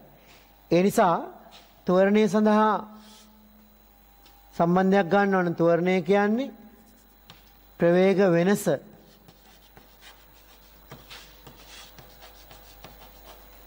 බෙදීම ගත වූ කාලය කියලා අපිට ගන්න පුළුවන්. අපි හිතමු වස්තුවක වේගය u ඉඳලා ටිකෙන් ටික වැඩි වෙනවා v දක්වා t කාලයකට කියලා. u ඉඳලා ටිකෙන් ටික වැඩි වෙවි යනවා v දක්වා නම් සිදු ප්‍රවේග වෙනස කීයද? ඕන වෙනසක් ගන්නේ අවසානයකින් මුලින් එක මොනවා කරලාද? අඩු කරලා. එහෙනම් ප්‍රවේග වෙනස එන්නේ v ඍණ u. එච්චර වෙනසක් වෙන්න ගත වෙච්ච කාලය කීයද? t නේ. එහෙනම් t ගෙන් බෙදුවාම තමයි අපිට ලැබෙන්නේ ත්වරණය. ඔන්න අපිට සරල සම්බන්ධයක් ගන්න පුළුවන්. ප්‍රවේග වෙනස, ඒ කියන්නේ අවසාන ප්‍රවේගයෙන් මුල් ප්‍රවේගය අඩු කරපුවාම එනවා ප්‍රවේග වෙනස. ඒක කාලයෙන් බෙදුවාම එනවා ප්‍රවේගයේ වෙනස් වීමේ ශීඝ්‍රතාව. ඒක තමයි අපි ත්වරණය කියලා කියන්නේ. දැන් කාට හරි ප්‍රශ්නයක් එන්න පුළුවන්. ඉතින් ත්වරණය කියන්නේ ඕකනම් මන්දනය කියන්නේ මොකද්ද කියලා.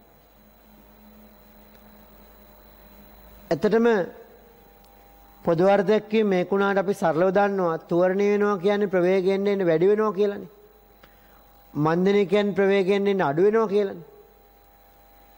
එහෙනම් අපිට ත්වරණයයි මන්දනය වෙන වෙනම හිතුවොත් අපිට පුළුවන් ත්වරණය කියන්නේ මොකක්ද? ප්‍රවේගය වැඩිවීමේ ශීඝ්‍රතාව කියලාත් මන්දනය කියන්නේ ප්‍රවේගය අඩුවීමේ ශීඝ්‍රතාව කියලාත් හඳුන්වන්න පුළුවන්. මේ තියෙන පොදු අර්ථය. නමුත් ත්වරණයට වෙනමයි මන්දනයට වෙනමයි අර්ථ දැක්වීම ගන්න නම් අපිට ප්‍රවේගය වැඩිවීම සහ අඩුවීම කියන වචනය යොදන්න පුළුවන්. එහෙනම් ත්වරණය කියලා ලියලා දැන් ත්වරණය හා මන්දනය කියලා ලියන්න. ත්වරණය හා මන්දනය කියලා ලියලා ලියන්න. වස්තුවක ප්‍රවේගය ක්‍රමයෙන් වැඩි වේ නම් වස්තුවක ප්‍රවේගය කාලය සමග වැඩි වේ නම් එය ත්වරණය වන වස්තුවක් ලෙසත් ප්‍රවේගය කාලය සමග අඩු වේ නම් එය මන්දනය වන වස්තුවක් ලෙසත් සැලකිය හැකිය.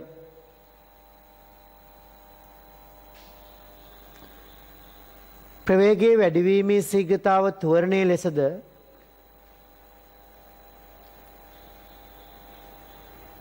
ප්‍රවේගයේ අඩුවීමේ ශීඝ්‍රතාව මන්දනයේ ලෙසද නම් කළ හැකිය.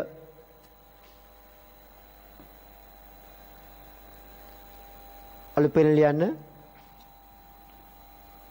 පොදු වශයෙන් සැලකුව විට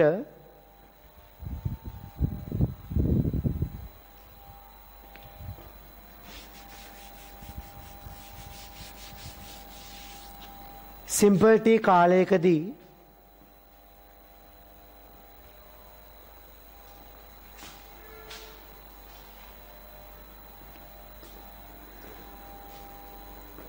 වස්තුවක ප්‍රවේගය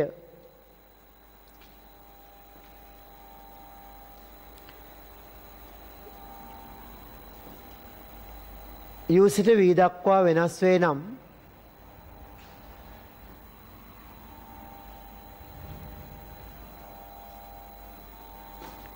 ලියන්න ඕන තෝරණය සඳහා ප්‍රකාශ ලියලා A සමානයි V ඍණ U බෙදීම T කියන සම්බන්ධතාවය භාවිතා කරන්න. ඊළඟට මෙහෙම බලන්නකො. අපි දන්නවා සාමාන්‍යයෙන් වස්තු ත්වරණය වෙනවා කියන්නේ ප්‍රවේගය වැඩි වෙනවා කියන එකනේ. ත්වරණය උනත් ත්වරණත් අපිට ලැබෙන්න පුළුවන් විවිධ විදියට. මොකද්ද මම ඒ කියන්නේ? සමහර අවස්ථා තියෙන්න පුළුවන් ත්වරණත් විවිධ විදියට. ඒ කියන්නේ වැඩි වෙන ත්වරණ තියෙන්න පුළුවන්. නියත ත්වරණ තියෙන්න පුළුවන්. අඩුවන තෝරණ තියෙන්න පුළුවන්. ඔය වගේ තෝරණත් විවිධ නම් වලින් තියෙන්න පුළුවන්. මෙන්න මේ වගේ ඔයාලගේ දැනුමේ තියෙන යම් අඩුපාඩු හදාගන්න තමයි අපි දැන් මේ උත්සාහ කරන්නේ. මොකද්ද නියත තෝරණය කියන්නේ? මොකද්ද වැඩි වෙන තෝරණය කියන්නේ? මොකද්ද අඩු වෙන තෝරණය කියන්නේ? ඔය තුනෙන් කොයි එකටද මන්දනය කියන්නේ? ඔන්න සමහර අය අඩු වෙන තෝරණේනේ මන්දනය කියලා කියනවා. නමුත් ඒක වැරදි. වැඩි වෙන තෝරණේවත් නියත තෝරණේවත් අඩුවන තෝරණේවත් එක මන්දනේ නෙවෙයි. මන්දනේ වෙන්නේ ඍණ තෝරණයක් තිබ්බොත් නේ. ඔන්න ඔය තෝරණ විවිධ විදියට කියලා දෙන්නයි මම මේ යන්නේ. එන යට ලියන්න. ප්‍රවේගය ක්‍රමයෙන් වැඩි වන විට වස්තුවක් ත්වරණේ වේයයි සැලකේ. ත්වරණද විවිධ ආකාරවලින් පැවතිය හැකිය.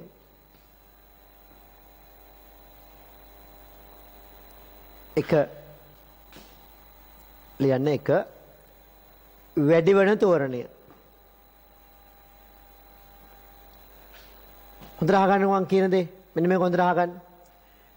මම වස්තුවක ප්‍රවේගය තප්පරෙන් තප්පරයට ෆොටෝස් ගහනවා. මම පෙන්වන්නේ ප්‍රවේගය. ආරම්භයේ බිඳුවයි. තප්පරයක් යද්දී 1යි. තව තප්පරයක් යද්දී 3යි. මම මේ තියෙන තැන නෙමෙයි ප්‍රවේග විශාලත්ව ලියන්නේ. ආරම්භයේ බිඳුවයි තප්පරයක් යද්දී 1යි. ඊට පස්සේ 3යි. ඊට පස්සේ තප්පරයක් යද්දී 6යි. ඊට පස්සේ තප්පරයක් යද්දී 10යි. ඊට පස්සේ තප්පරයක් යද්දී 15යි. 21යි. ඔය වගේ හිතන්නකෝ. ඔන්න වස්තුවක ප්‍රවේගය කාලයත් එක්ක වැඩි වෙනවා. 0 1 3 6 10 15 21 විදියට. ඊළඟට මම වෙනත් වස්තුවක් ප්‍රකාශ කරනවා මෙහෙම. ආරම්භයේ බිඳුවයි. තප්පරයක් යද්දි 5යි. තව තප්පරයක් යද්දි වේගය 10යි. තව තප්පරයක් යද්දි වේගය 15යි. තව තප්පරයක් යද්දි 20යි. තව තප්පරයක් යද්දි 25යි. ඔය වගේ හිතන්නකෝ. මම තව එකක් ගන්නවා මෙහෙම. ආරම්භයේ බිඳුවයි. තප්පරයක් යද්දි 6යි. තව තප්පරයක් යද්දි 11යි. තව තප්පරයක් යද්දි 15යි. තව තප්පරයක් යද්දි 18යි. 20යි. 21යි ඔය වගේ. මම ඔන්න A B C කියලා වස්තු නම් පෙන්වුවේ. හොඳට බලන්නකෝ. ඒගේ ප්‍රවේගයේ කාලයත් එක්ක අඩු වෙලාද වැඩි වෙලාද? බිඳුවට වඩා 1 වැඩි, 1ට වඩා 3 වැඩි, 3ට වඩා 6 වැඩි, 10 වැඩි, 15 වැඩි, 21 වැඩි නම් වැඩි වෙලානේ ඉන්නේ. මේක A කියන්නම්. B බිඳුවට වඩා 5 වැඩි, ඊට වඩා 10 වැඩි, 15 වැඩි, 20, 25 ඉන්නේ වැඩි වෙලානේ. C බිඳුවට වඩා 6 වැඩි, 11, 15, 18, 20, 21 ඉන්නේ වැඩි වෙලානේ. ඔය තුන් දෙනාගේම ප්‍රවේග එන්න මොකද වෙලා තියෙන කාලයත් එක්ක වැඩි වෙලා. හැබැයි වලට හොඳට තේරෙන්න ඕනේ ඒකේ ප්‍රවේගය වැඩි වෙනවා වගේම දැන් පළවෙනි තප්පරයට වැඩි වෙන්නේ 1යිනේ. බිඳුවේ සිට 1 දක්වා. දෙවෙනි තප්පරයට වැඩි වෙන්නේ කීයද? 1 සිට 3 දක්වා 2යි. ඊළඟ තප්පරේ 3 සිට 6 දක්වා 3යි. ඊළඟ තප්පරේ 6 සිට 10 දක්වා 4ක් වැඩි වෙලා. ඔහොම ප්‍රවේගය වැඩි වෙනවා. වැඩි වෙන ප්‍රමාණයත් එන්න වැඩි වෙනවනේ. අන්න ඒකට තමයි අපි කියන්නේ මොකක් කියලාද? වැඩි වෙන තෝරණයක් කියලා. මේ වගේ ගත්තොත් B බිඳුවේ සිට 5ට 5ක් වැඩි වෙනවා. 10 වෙනවා තව 5යි. තව 5යි. දිගටම වැඩි වෙන්නේ 5 පානේ. එහෙනම් Bට තියෙන තෝරණයක් ප්‍රවේගය වැඩි වෙනවා. වැඩි වෙන ගාන එකම විදියට. මුල් මේක අදහසක් ඉදිරියකොත් කන්ද මෙහෙම කන්දක් වගේ. B කියන්නේ මෙහෙම කන්දක් වගේ. C කියන්නේ මෙහෙම කන්දක් වගේ. වැඩි වෙනවා තමයි. වැඩි වුණාට වැඩි වෙන ප්‍රමාණයෙන් වෙනස් වෙනවා. දැන් හොඳට තේරුම් ගන්න. A මන්දනයක්ද තෝරණයක්ද? තෝරණයක්. B තෝරණයක්. C තෝරණයක්. හැබැයි තෝරණයේ ස්වභාවය වෙනස්. එහෙනම් මට කියන්න මොකද්ද වැඩි වෙන තෝරණය කියන්නේ? ප්‍රවේගයේ ක්‍රමයෙන් වැඩි වේ වැඩි වෙන ශීඝ්‍රතාවද ක්‍රමයෙන් වැඩි වෙනවා නම් අන්න ඒක වැඩි වෙන තෝරණයක් කියලා කියනවා. එනේ වැඩි වෙන තෝරණය කියලා ලියලා දෙන්න කාලයේ සමග ප්‍රවේගයේ වැඩි වේ වැඩි වෙන ශීඝ්‍රතාවද ක්‍රමයෙන් වැඩි වේ. උදාහරණ කියලා මේ ඉලක්කම් ටික දාගන්න. ඒට අදාළ 0 1 3 6 10 15 21 විදියට.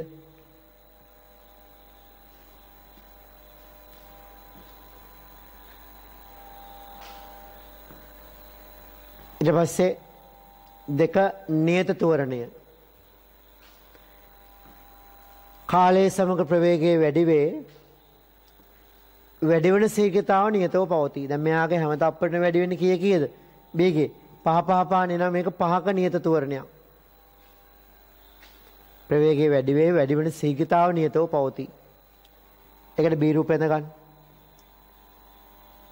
පැත්තෙන් ඔන්න මේ රේඛා ටිකක් දඳ ගන්න වැඩි වෙන තෝරණයක් නම් මේ වගේ නියත තෝරණයක් නම් මේ වගේ කන්දක් වුණාට එකම බෑවම මෙතන කන්දක් තමයි බෑවම එන්න අඩු වෙනවා. එහෙනම් C ලියන්න අඩු වෙන තෝරණය. කාලයේ සමග ප්‍රවේගයේ වැඩි වේ වැඩි වෙන ශීඝ්‍රතාව ක්‍රමයෙන් අඩු වේ.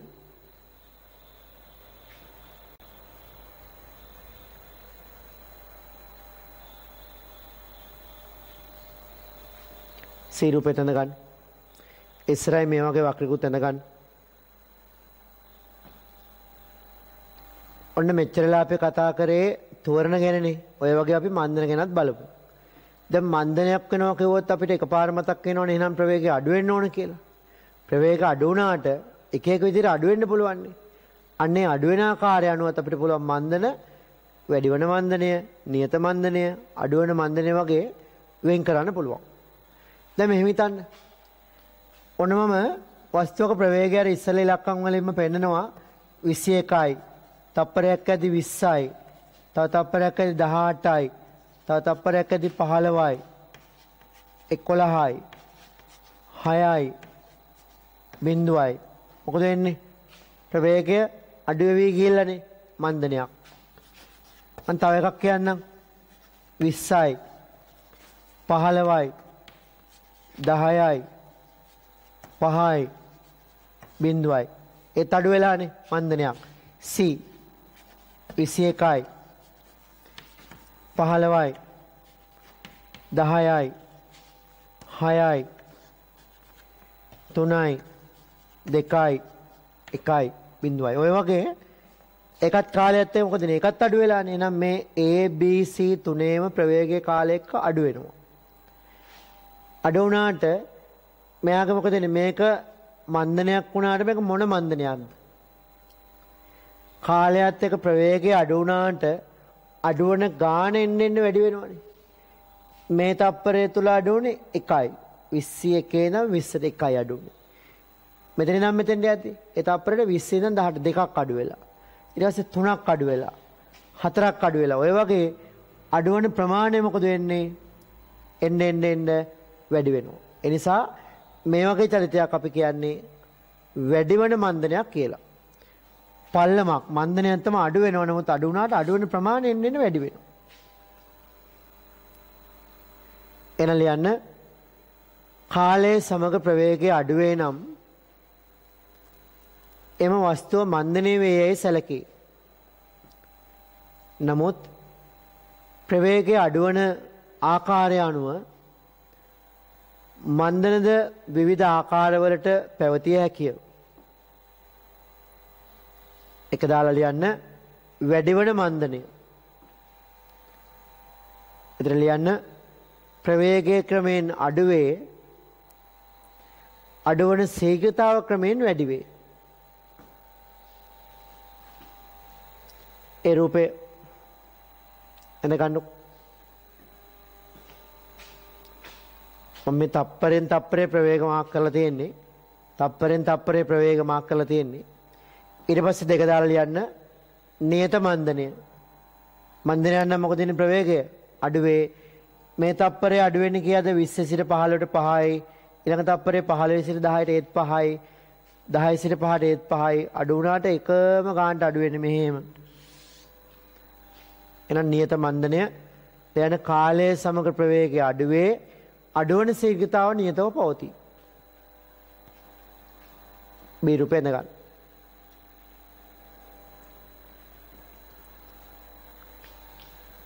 ඊළඟ එක අඩුවන මන්දනය C වගේ අඩුවන ප්‍රමාණයෙන් එන්න අඩු වෙලා. ඒක මේ වගේ. එන ලියන කාලයේ සමග ප්‍රවේගය අඩුවේ අඩුවන ශීඝ්‍රතාවද ක්‍රමයෙන් අඩුවේ. කාලයේ සමග ප්‍රවේගය අඩුවේ අඩුවන ශීඝ්‍රතාවද ක්‍රමයෙන් අඩුවේ. එන එක අඩුවන මන්දනයක්. මේ වගේ හැඩයකුත් එතනින් ඇඳ ගන්න. ඔන්න වැඩි වෙන මන්දනය පල්ලමක් තමයි පල්ලමෙන් එන්නේ වැඩි වෙනවා. මේක නියත මන්දනය පල්ලමක් තමයි එකම පල්ලම එකම බෑවුම. මේක පල්ලමක් තමයි හැබැයි බෑවුමෙන් එන්නේ අඩු වෙනවා. මේ පල්ලම වැඩි මේටදී පල්ලම අඩු වෙලා තිරස් වෙනවා වගේ. ඔන්න තුවරණ මන්දන වගේ වචන හසුරුවන විදියයි මම කියලා දුන්නේ. එහෙනම් ඔන්න ඔය ටික හොඳට තේරුම් ගන්න. ඊට පස්සේ අපි යන්නේ ඔයාලට භෞතික විද්‍යාවේ ඉතා වැදගත් කොටසට මොකක්ද? චලිත සමීකරණ ගොඩ නැගීමට. එහෙනම් මාතෘකාව ලියන්න චලිත සමීකරණ ගොඩ නැගීම. එහෙනම් අපි හිතමු ඔන්න නියත තෝරණයෙන් ගමන් කරන වස්තුවක් තියෙනවා කියලා. නියත තෝරණයෙන් කියනක හොඳට ඔලුවට ගන්න. අපි හිතමු මෙන්න මෙහෙම වස්තුවක් u වේගයෙන් ගමන් ආරම්භනවා කියලා හිතමුකෝ. u වේගයෙන් ගමන් ආරම්භනවා. ආරම්භලා දිගටම u වේගයෙන් යන්නේ නැහැ. මොකද තෝරණයක් තියෙනවනේ. මෙයා ටිකෙන් ටික වේගයේ වැඩි වෙවි ගිහිල්ලා අපි හිතමු t කාලයක් යනකොට මෙයාගේ වේගය v දක්වා වැඩි වුණා කියලා හිතමුකෝ. ආරම්භක වේගය u අවසාන වේගය v. වේගය u ඉඳන් v දක්වා වැඩි වෙන්න ගත වෙච්ච කාලය t අපි හිතමු ඒ කාලය තුල ලබාගත් විස්ථාපන s කියලා දාමු. වේගය වැඩි වුණා කියන්නේ ත්වරණයක් තිබුණනේ. ත්වරණය කියලා දාමු. ඔන්න චලිතයේ රාශිකයක් තියෙනවද? u තියෙනවා මොකද්ද? ආරම්භක වේගය. v තියෙනවා මොකක්ද? අවසාන ප්‍රවේගය. s තියෙනවා මොකක්ද? ලබාගත්තු විස්ථාපනය. දුර නෙමෙයි විස්ථාපනය. t කාලය ඒ ත්වරණය. මෙන්න මේ රාශි පහ සම්බන්ධ කරලා සමීකරණ කිහිපයක් ගොඩනගන එක තමයි අපි කරන්න යන්නේ. මේක මැත්ස් කරන අයට මැත්ස් වලදීත් මූලිකව කතා කරන දෙයක්. මැත්ස් වලටත් හොඳ දවුවක් වෙනවා මෙතනින් ඔයාලා මේක තේරුම් ගන්න එක. ඒ නිසා සරල මේක ඔප්පු කරගමු. මේකේ භාවිතය අපි හොඳට තේරුම් ගන්න ඕනේ. S = UT අපි දාන්නේ සාමාන්‍ය නියත වේගයෙන් යන ඒවටනේ. නමුත් තෝරන මන්දන වගේ වේදී සමීකරණ කිහිපයක් අපි ගොඩනගන්න යන්නේ. එහෙනම් චලිත සමීකරණ ගොඩනැගීම කියලා අපි ලියුවානේ. එහෙනම් ලියන්න මෙහෙම u ප්‍රවේගයකින් ගමන් ආරම්භා a නියත තෝරණයෙන් t කාලයක් චලිත වන වස්තුවක ප්‍රවේගය v දක්වා වෙනස් වී ඇතැයි සලකමු.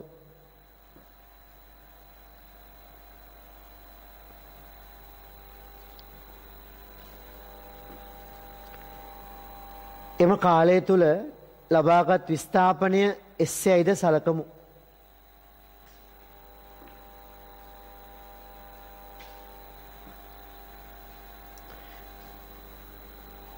මෙම රාශි අතර සරල සම්බන්ධතා කිහිපයක්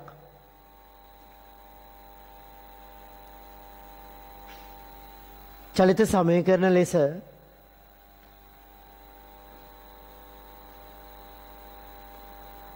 ගොඩනගා ගත හැකිය.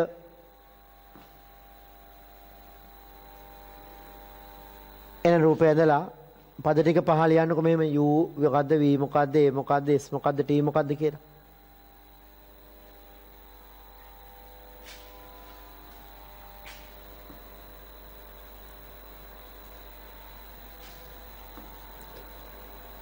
එහෙනම් මම ඉස්සෙල්ලා මෙහෙම දෙයක් ගන්නවා. අපි මෙට කලිනුත් කරා තෝරණයේ අර්ථ දක්වන්නේ ප්‍රවේග වෙනස බෙදීම කාලය කියලානේ. u ඉඳලා v දක්වා ප්‍රවේගය වෙනස් වුණා නම් වෙනස කීයද? වෙනසක් ලැබෙන්නේ අවසානයේකින් මුල් එක අඩු කරපුවම. වීරින u. වෙනස වෙන්න ගත වෙච්ච කාලය t නම් වීරින u බෙදීම t කියවම අපිට එනවා ප්‍රවේග වෙනස බෙදීම කාලය. මොකද්ද? තෝරණේ ලබා ගන්න පුළුවන්. තෝරණේ කියන්නේ ප්‍රවේග වෙනස බෙදීම කාලයනේ. මේක අපි හරස් වැඩි කරොත් අපිට එනවා at සමානයි වීරින u. එහෙනම් u මෙහෙට දාපුවම අපිට එනවා v සමානයි මොකක්ද? u ධන at කියලා. ඔන්න පළවෙනි සමීකරණය අපිට ලබා ගන්න පුළුවන්. v සමානයි u ධන at. ඔන්න ඔයාලට හම්බෙන චලිත සමීකරණ වලින් ඊටාම සරල පළවෙනි සම්බන්ධතාවය තමයි මේ ලැබෙන්නේ. නිකන් හිතලා කියන්න පුළුවන් නෙමේ. ආරම්භක වේගය u. තෝරණේ කියන්නේ තප්පරයකට a ගානේ ප්‍රවේගය වැඩි වෙනවනේ.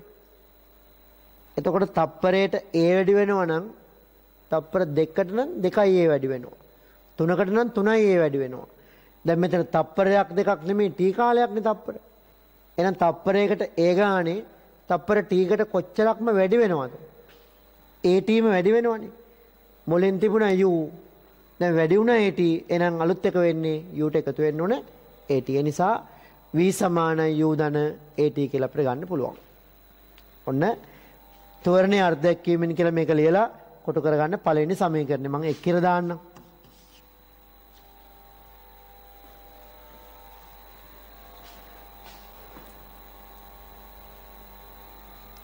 ඊළඟට මම ඔන්න දෙවෙනි චලිත සමීකරණය ගොඩනගන්න යන්නේ. දැන් මේ රූපය දිහා බලන්නකො. මේ රූපය දිහා බැලුවොත් අපිට පේනවා ගමන ආරම්භ කළේ u වේගයෙන්නේ. ගමන අවසන් කරද්දී වේගය v. දිගටම u වේගෙන් ගියෙත් නැහනේ. දිගටම v වේගෙන් ගියෙත් නැහනේ. u එනම් ඊට වැඩි වුණානේ. එහෙනම් මට කියන්නේ මේ චලිතයේ ආරම්භක වේගය u නම් අවසානයේ v නම් මේ චලිතයේ ප්‍රවේග දෙකේ මධ්‍යකාගය කීයද? u ගේ වේගය එකතුව දෙකෙන් බෙදන්න ඕන. අද අපි සාමාන්‍ය ඉගෙන ගත්තනේ s සමානයි ut දාන්න පුළුවන් කියලා. හැබැයි ඕක දාන්නේ නියත වේගයෙන් යන අයට. මෙයා යන්නේ නියත වේගෙන්ද? නෑනේ. දිගටම u වේගෙන් ගියා නම් s කියන්නේ ut. හැබැයි දැන් වේගය u ඉඳන් v ට වැඩි වෙච්ච නිසා මම ලියනවා මෙහෙම දෙයක්. විස්ථාපනය එන්නේ මධ්‍යක ප්‍රවේගය වැඩි කිරීම කාලය කියලා. විස්ථාපනය S ලියන්න පුළුවන්, කාලය T ලියන්න පුළුවන්. මධ්‍යක ප්‍රවේගය කීයද? පටන් ගන්න U නම් ඉවර වෙන්නේ V නම් මධ්‍යක අගය කීයද? U ගේ V ගේ එකතු වරන් දෙකෙන් බෙදන්න ඕන. එහෙනම් ඔන්න ඔයාලට චලිතය ලැබෙන දෙවෙනි සමීකරණය තමයි මේක. ඔන්න තෝරණයේ අර්ථ දැක්වීමෙන් අපි එකක් ගත්තා. ඊළඟට විස්ථාපනය සම්බන්ධ කරලා තව එකක් ගත්තා. එහෙනම් මේ දෙක පාවිච්චි කරලා තව සමීකරණ ගොඩනගන එක තමයි ඊළඟට කරන්න යන්නේ. ඉස්සෙල්ලා මේක නෝට් කරගන්නකො. ඔන්න රතු පෑනෙන්වත් ලියලා කොටු කරගන්න. මොකද මේ වගේ සමීකරණ ප්‍රධාන වශයෙන් 4ක් අපි ගොඩනගනවා. අපිට ඕනම් 5ක් හදන්න පුළුවන්. අපි ප්‍රධාන වශයෙන් 4ක් ගොඩනගනවා. ඔන්න 1යි 2යි ඉවරයි. තවත් අපි සමීකරණ දෙකක් හෝ තුනක් ගොඩනගන්න යන්නේ. ඉස්සෙල්ලා මේ දෙක හොඳට සම්පූර්ණ කරගන්න. එහෙනම් දැන් බලන්න කොන්න මම මුලින්ම ගත්තු සමීකරණය මෙතනින් ලියලා තිනවා v = u ධන at. දෙවෙනි එක s කියන්නේ u ධන v බෙදීම 2යි t. ඊළඟට මේ සමීකරණ දෙක පාවිච්චි කරලා තවත් සමීකරණ හදාන්න තමයි යන්නේ. හරි ලේසියි. s කියන්නේ u ධන v බෙදීම 2යි t නේ. එහෙනම් මම ඉස්සෙල්ලාම කරන්නේ v කියන්නේ u ධන at නේ.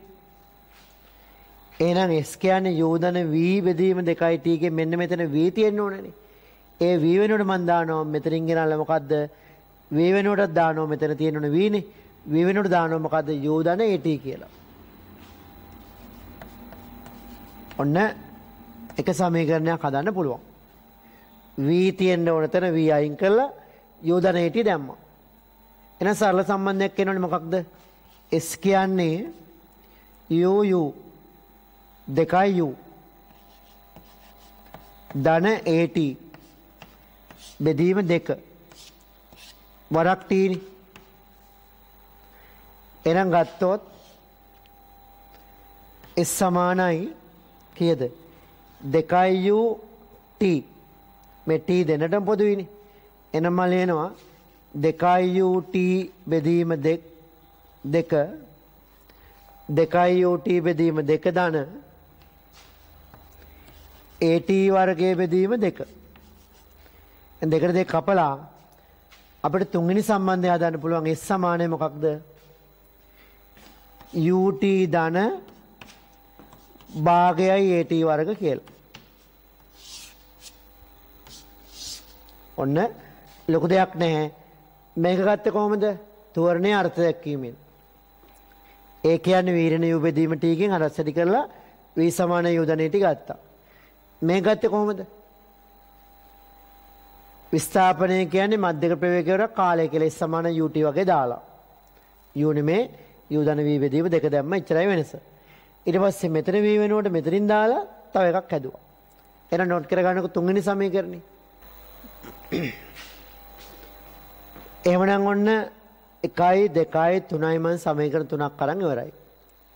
මම යන්නේ මේ සමීකරණ දෙක පාවිච්චි කරලා තවත් එකක් කරන්න. මොකද්ද? මේ s සමානයි u ධන v බෙදීම 2යි t නේ. අපි මේ සමීකරණේ ගොඩනගද්දි කරේ v වෙනුවට මොකක්ද දැම්මද? උඩින් u ධන at දැම්මා. ඒක හරි. ඊළඟට අපිට තව වැඩක් කරන්න පුළුවන් මෙහෙම. s සමානයි u ධන v බෙදීම 2යි t නේ. අපිට ඕනේ නම් t නැතුව මෙතනින් t අරන් මෙතන දාන්න පුළුවන්. හිතලා කියන්න v සමානයි u ධන at නම් u මෙහෙට දැම්මොත් මොකක්ද වෙන්නේ? වීරින u සමානයි at කියලා. u එහෙට දැම්මොත් වීරින u සමානයි at එනවා. අපිට t වෙනුවට ගන්න ඕන නම් t යුක්ත කරොත් a යටට දාන්න. එහෙනම් හිතලා කියන්න මේක දිහා බලලා t කියන්නේ මොකද්ද? වීරින u බෙදීම a. එහෙනම් මම ඒකෙන් මෙතන දාලා ලියනවා වීරින u බෙදීමේ කියලා. ඔන්න ගොඩාක් ලේසි සම්බන්ධයක් එනවා. s සමානයි හරය මම ගුණ කරනවා 2a. මෙතන u ධන v මම v ධන u විදිහට ලියන්නම්. ඒතර v ධන u තියෙනවා වීරින u තියෙනවා. මොන අන්තරේද? v ධන u වීරින u ආව කියන්නේ මොන අන්තරේ? වර්ග දෙක අන්තරේනේ. බලන්න සුරු කරලා උත්සාහ කරන්න සම්බන්ධය ගන්න.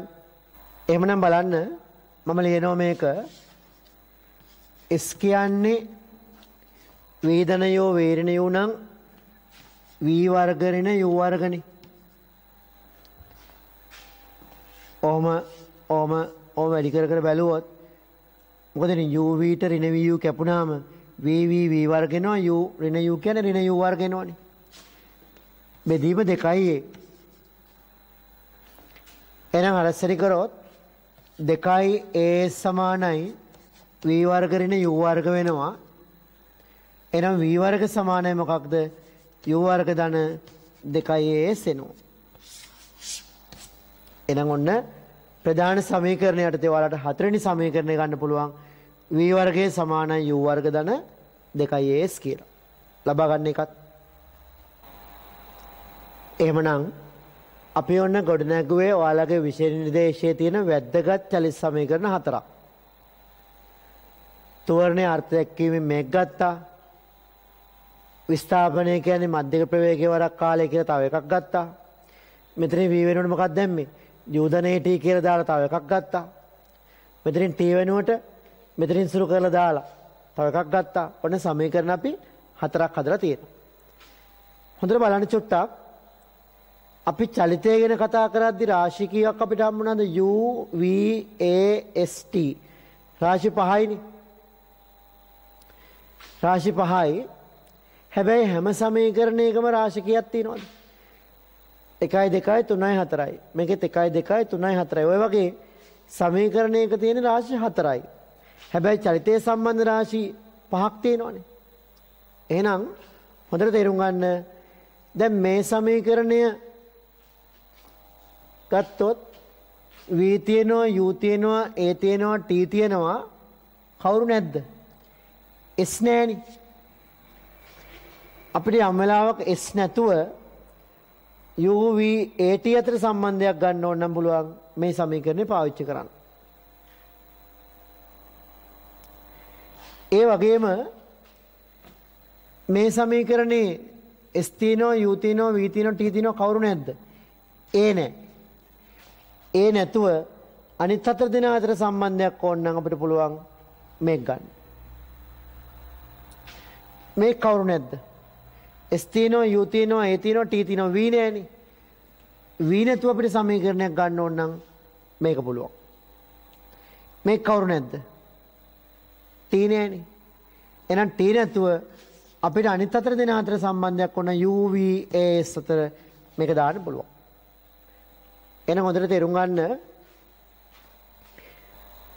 මේ හැම සමීකරණයකින්ම කරන්නේ එක රාශියක් එන්නේ නැහැ. හැම සමීකරණයකම මොනවා රාශි තුනක් දන්නව නම් ඊතුරු රාශිය හොයන්න තමයි ඊතුරු රාශි දෙක හොයන්න තමයි මේ සමීකරණ පාවිච්චි කරන්නේ.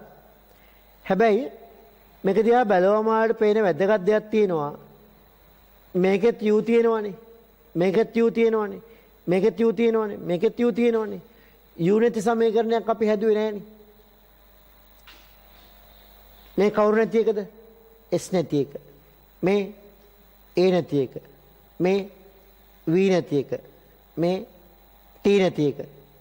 එහෙනම් මට කියන්නේ හැම එකෙම u තියෙන නිසා අපිට හදිස්සි හරි ඕන නම් u නැති සමීකරණයක් අපිට එහෙම එකක් නෑනේ. ඒක නිකන් අඩුවක් වගේ අපිට හිතෙනවනේ. එහෙමනම් අපිට ඕන නම් පුළුවන් ඔයාලට ගෙදරදී මෙහෙම දෙයක් කරන්න. ඒක සම්මත සමීකරණයක් නෙවෙයි. අපි v වෙනුවට u ධන a t දාලා මේක ගත්තා වගේ t වෙනුවට මෙතනින් දාලා තව එකක් ගත්තා වගේ ඕන නම් පුළුවන් u නැති එකක් හදන්න මොනව කරන්නද? මෙතනින් u අයින් කරලා ඕන ගෙදරින් කරන්න. මෙතනින් u අයින් කරලා මෙතනින් ගන්න මෙතන දාන්න. මෙතන මොකද u කියන්නේ? v සමානයි u ධන a t නම් a t හෙට දැම්මොත් මොකද u කියන්නේ? v ඍණ a t නේ. එහෙනම් මෙතන u වෙනුවට වීරිනේටි දාපුවම මොන u නැති එකක් එනවා. ඒක මොකක් වෙයිද? ඒක මේ වගේමයි. මම ඒක පැත්තකින් ලියන්නම්. ඒ කියන්නේ S සමානයි VT ඍණ භාගයයි AT වර්ග කියලා. මේක ඕනේ සම්මත සමීකරණයක් නෙවෙයි. ඔයාලගේ විභාගෙදී රචනා ප්‍රශ්නයම කරනවා නම් මේවම තමයි ගන්න ඕනේ. හදිස්සිය හරි බහුවර්ණ එක දිවත් ඕනේ වුණොත් u නැති එකක් අපිට පුළුවන් මේක ගන්න. හරි. එනවන ගෙදරදී මෙතනින් u වෙනුවට දාන්න මෙතනින් අරන් AT මෙහෙට දාලා v ඍණ AT සමාන u දාලා අර මේ සමීකරණය හදපු විදිහ චුට්ටක් බලන්න. බලලා මේකත් ගොඩන ගන්න. කෙටි මතක තියාගන්න පුළුවන් කොහොමද?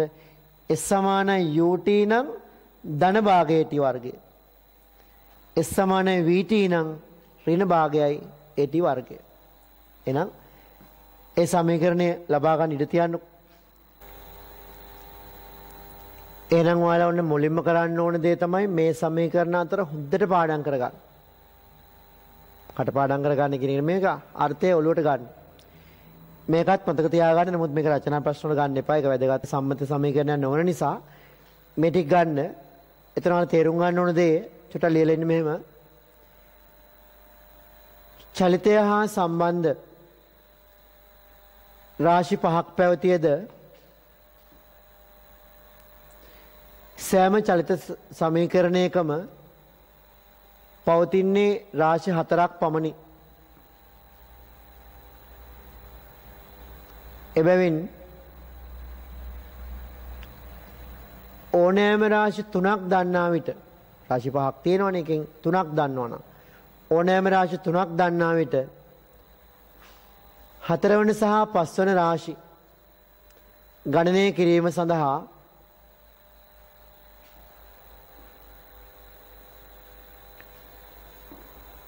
මෙම සමීකරණ භාවිතා කළ හැකිය. ඊට පස්සේ යන්න මෙම සමීකරණ භාවිතයේදී සැලකිය යුතු කරුණු. එක දාලා ලියන්න වස්තුවට නියත තෝරණයක් වරහන් ඇතුලේ හෝ නියත මන්දනයක් පැවතිය යුතුය. දැන් හිතන්නකෝ මෙහෙම අපිට බැයිද ඒකාකාර වේගයෙන් යන වස්තුවකට මේව දාන්න? කිසි ප්‍රශ්නයක් නැහැ, පුළුවන්. වෙනස තියෙන්නේ ඒකාකාර වේගයෙන් යනවා නම් uv කියලා දෙකක් නැහැනේ, v u මනේ. ඒතර a නැහැනේ. එතකොට a බිඳුවයි a බිඳුවයි නම් ඒට බිඳුව දාපුවම මොකක්ද දෙන්නේ? v සමාන u කියලා එනවා. අවසාන වේගයේ ආරම්භ වේගයයි මොකද වෙන්නේ? සමානයි. එතකොට මේකේ මොකද වෙන්නේ? u v සමාන නම් v u නම් මොකද වෙන්නේ? u ධන u කේද? 2u 2u බෙදීම 2 කේද? u. එහෙනම් s සමානයි ut කියන අපි දන්න සමීකරණ එනවා. අද අපි උදාහරණ කරේ s සමාන ut. එතකොට ඒකාකාර වේගයෙන් යනවා නම් s සමාන ut. මේ මෙතනින් ගත්තත් තෝරණ නැත්තම් s සමාන ut නේ. එහෙනම් මෙතන ගත්තත් a බිඳුව නම් v වර්ග සමාන u වර්ග කියන්නේ v සමාන u. ඒකාකාර ප්‍රවේග තියෙන චලිත වලට සමීකරණ දාන්න බැරි නෑ. නමුත් ඉතින් එන්නෙම කොහෙන් හරි කරකිලා එක්ක v සමාන u කියලා එහෙම නැත්නම් s සමාන ut කියලා. ඒ නිසා ඒකාකාර ප්‍රවේගයෙන් යන එකට උනත් දාන්න පුළුවන්. හැබැයි ඒකාකාර ප්‍රවේගයෙන් යනවා කියන්නේ එකත් නියත තෝරණයක් තමයි, තෝරණය බිඳුවයි. එමය එන්නේ. එහෙමනම් මම ඔය නියත තෝරණයක් තිබිය යුතුයි කියන එකෙන් දුන්න අර්ථය තමයි හිතන්නකෝ වස්තුවක් ඕන චුට්ටක් තෝරණේ යනවා, ආයෙ මන්දනේ වෙනවා, ආයෙ ඒකාකාර වෙමින් යනවා, හැමෝම අඩු වැඩි වෙවි තෝරණ තියෙනවා කියලා හිතන්නකෝ. ඒතර ඒ ඔක්කොම ටික එකතු කරලා එකපාර සමීකරණයක් දාන්න බෑ. තෝරණ මන්දන වෙන වෙනම තියෙනවා නම් ඔක්කොම එකතු කරන්නේ නැතුව වෙන වෙනම සලකනවා මිසක් ඔක්කොම අපිට එකට සලකන්න බෑ. එහෙනම් නියත තෝරණයක් පැවතිය යුතුය. ඊළඟ දෙවෙනි එක සමීකරණය කිසියම් දිශාවකට යෙදිය යුතුය. මොකක්ද කිසියම් දිශාවකට යොදනවා කියන්නේ? හිතන්න මේ සමීකරණ වල දැන් අපි දන්න ඕනේ රාශි කීයක්ද? u තියෙනවා, v තියෙනවා, ast නේ. මේ වගේ කාලය අදිශයක් උනාට ආරම්භක ප්‍රවේගය, අවසාන ප්‍රවේගය, ත්වරණයේ විස්ථාපනය ඔක්කොම දෛශිකනේ. ඒවට දිශා තියෙනවනේ. එහෙනම් සමීකරණයක් දානකොට ඒ සමීකරණය අනිවාර්යෙන් දිශාවකට දාන්න ඕන. මොකද මේවට දිශා තියෙන නිසා අපි සලකන පැත්තේව ධන කියලාත් අනිත් පැත්තේව ඍණ කියලාත් ගන්න පුළුවන් දිශාවත් එක්ක දැම්මොත්. ඒ දිශාව මොකක් වෙන්න ඕනද? දැන් මෙහෙම හිතන්න වස්තුවක් ඉස්සරහට යනවා කියලා හිතන්නකො. ඉස්සරහට චලිත වෙනවා කියලා අපි සමීකරණ දාන්නේ මොන පැත්තටද? අපිට ඕනනම් ඉස්සරහටම දාන්නත් පුළුවන්. ඕනනම් වස්තුව ඉස්සරහට ගියා කියලා අපිට ඕනනම් සමීකරණය ආපස්සට දාන්න පුළුවන්. හරි. හැබැයි වඩා ලේසි කොහොමනොත්ද?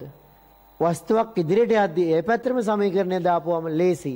මොකද එතකොට ප්‍රවේගයම ඔක්කොම ධන එනවනේ. එන ලියන්න මෙහෙම අපි ලියුවා යම් දිශාවකට යෙදිය යුතුය. එය වස්තුව චලිත වන දිශාවම විය යුතු නැත.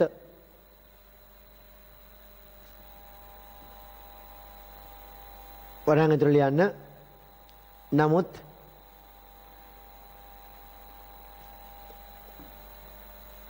වඩාත්ම පහසු වන්නේ වස්තුව චලිත වන දිශාවට සමීකරණ යෙදීමයි.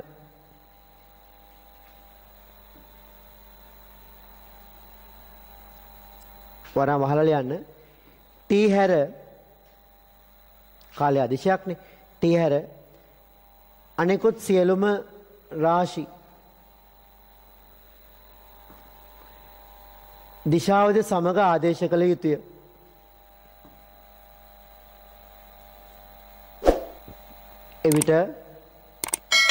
එවිට සමීකරණය යොදන දිශාවට ඇති රාශි ධන ලෙසද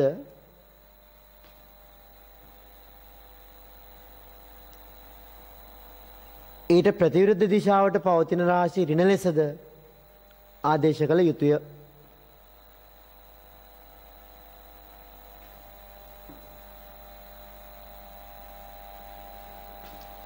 තව කරුණක් ලියන්න. සියලුම රාශි පොළවට සාපේක්ෂව යෙදිය යුතුය. ඒ කියන්නේ ඔය ආරම්භක ප්‍රවේගී චූටි කාලේම අපි ওই සාපේක්ෂ ප්‍රවේගී යම් දේවල් ගන්නෙ.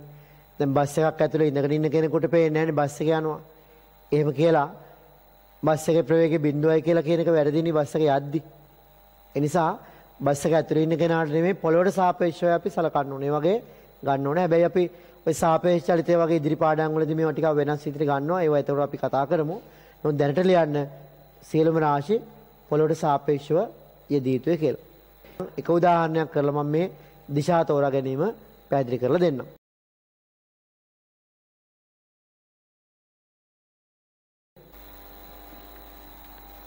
ඔන්න මම පොඩි උදාහරණයක් ගන්නවා. බලන්න වස්තුවක් ඉස්සරහට ගමන් ආරම්භනවලු 20ක වේගයෙන් ඒ පැත්තට තුවර්ණීය 2යි කාලය 15යි තප්පර.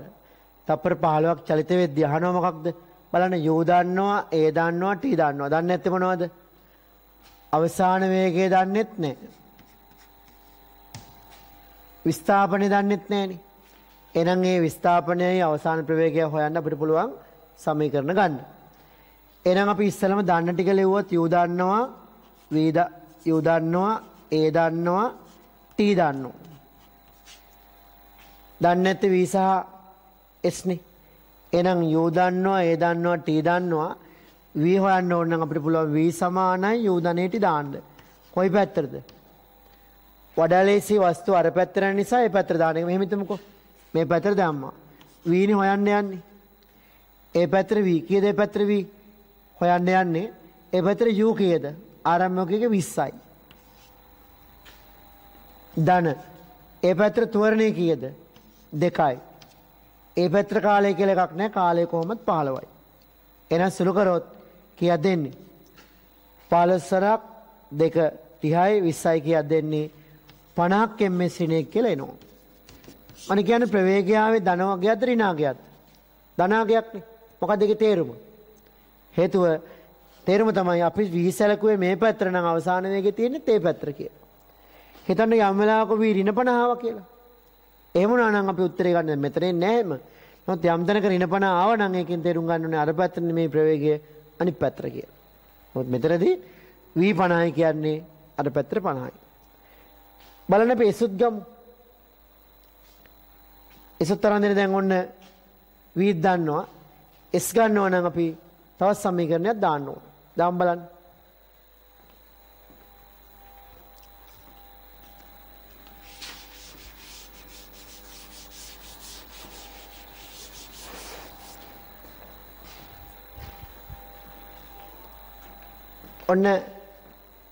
ඔන්න S ගන්න ඕන මම දානවා මේ පැත්තට මොකක්ද? S සමානයි ut ධන භාගයේ at වර්ගය. ඔයාලට ඕන v දැන් දාන නිසා 50යි කියලා වෙන සමීකරණයක් දාන්න පුළුවන්. මොකද මම මේක දැම්මොත් කීයද? u 20යි t 15යි ධන භාගයයි a 2යි 15 වර්ගය සිරු කරොච්චිය දෙන්නේ. ඒකට දෙක කැපෙනවා. එහෙනම් 15 වර්ගය එතන 225ක් එනවා. මෙතන 15 සරක් 20 300ක් එනවා. 225යි 300යි. කීයද කියන්නේ විස්ථාපන එනවා කීයක්ද? ධන 525ක් මීටර කියලා. මොකද එතන ධන කියන එකේ තේරුම? එතන ධන කියන එකේ තේරුම තමයි විස්ථාපනයත් අර පැත්තට. මොකද මේ වස්තුව යන්නේ අර පැත්තට කියලානේ. එහෙනම් හොඳට තේරුම් ගන්න විස්ථාපනයේ ධනාව නිසා අර පැත්තට විස්ථාපනයක්. විස්ථාපනයේ ඍණාව නම් ඒ මෙතනින් කියන්නේ අර පැත්තට නෙමෙයි ආපස්සට කියලා. එහෙනම් මෙතනදී ආපස්සට නෙමෙයි ඉස්සරහට විස්ථාපනයක් කියලා ගන්න පුළුවන්. එහෙනම් ඔන්න ඔය වගේ සමීකරණ භාවිතා වෙන්න හුරු වෙන්න. එහෙනම් මෙන්න මේ චලිත සමීකරණ සම්බන්ධව අපි ඉගෙන ගත්ත දේවල් එක්ක ටියුට් එකේ දෙවෙනි කොටස සම්පූර්ණ කරන්න ප්‍රශ්න ගොඩාක් තියෙනවා. ඒ ටික ඔක්කොම සම්පූර්ණ කරන්න අපි ඊළඟ වීඩියෝ එකෙන් හම්බෙන්නේ මේ වගේ ප්‍රශ්න වල ටියුට් එකේ තියෙන අමාරු ප්‍රශ්න සහ විභාගදී ආව ප්‍රශ්න ටික සාකච්ඡා කරන්න. එහෙනම් අයබෝවන්.